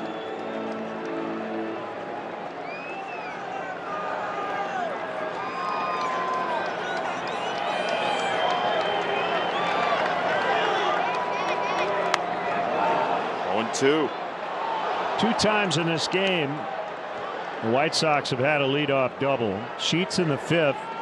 They did not score. And Jimenez here in the 9th. And they haven't yet tied it. And they're down to their final strike.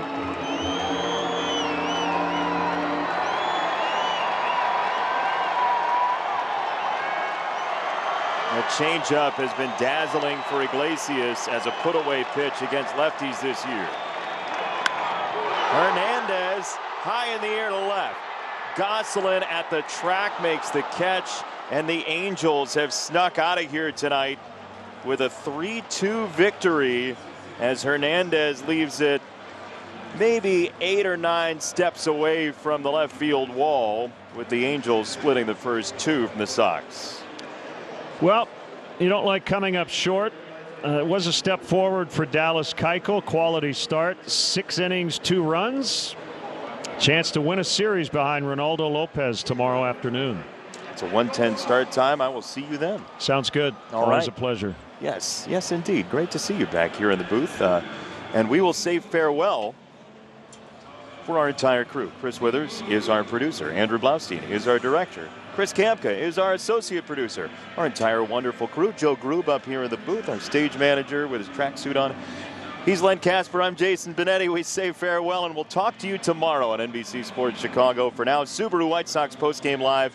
Frank, Ozzie, and Chuck, take it away.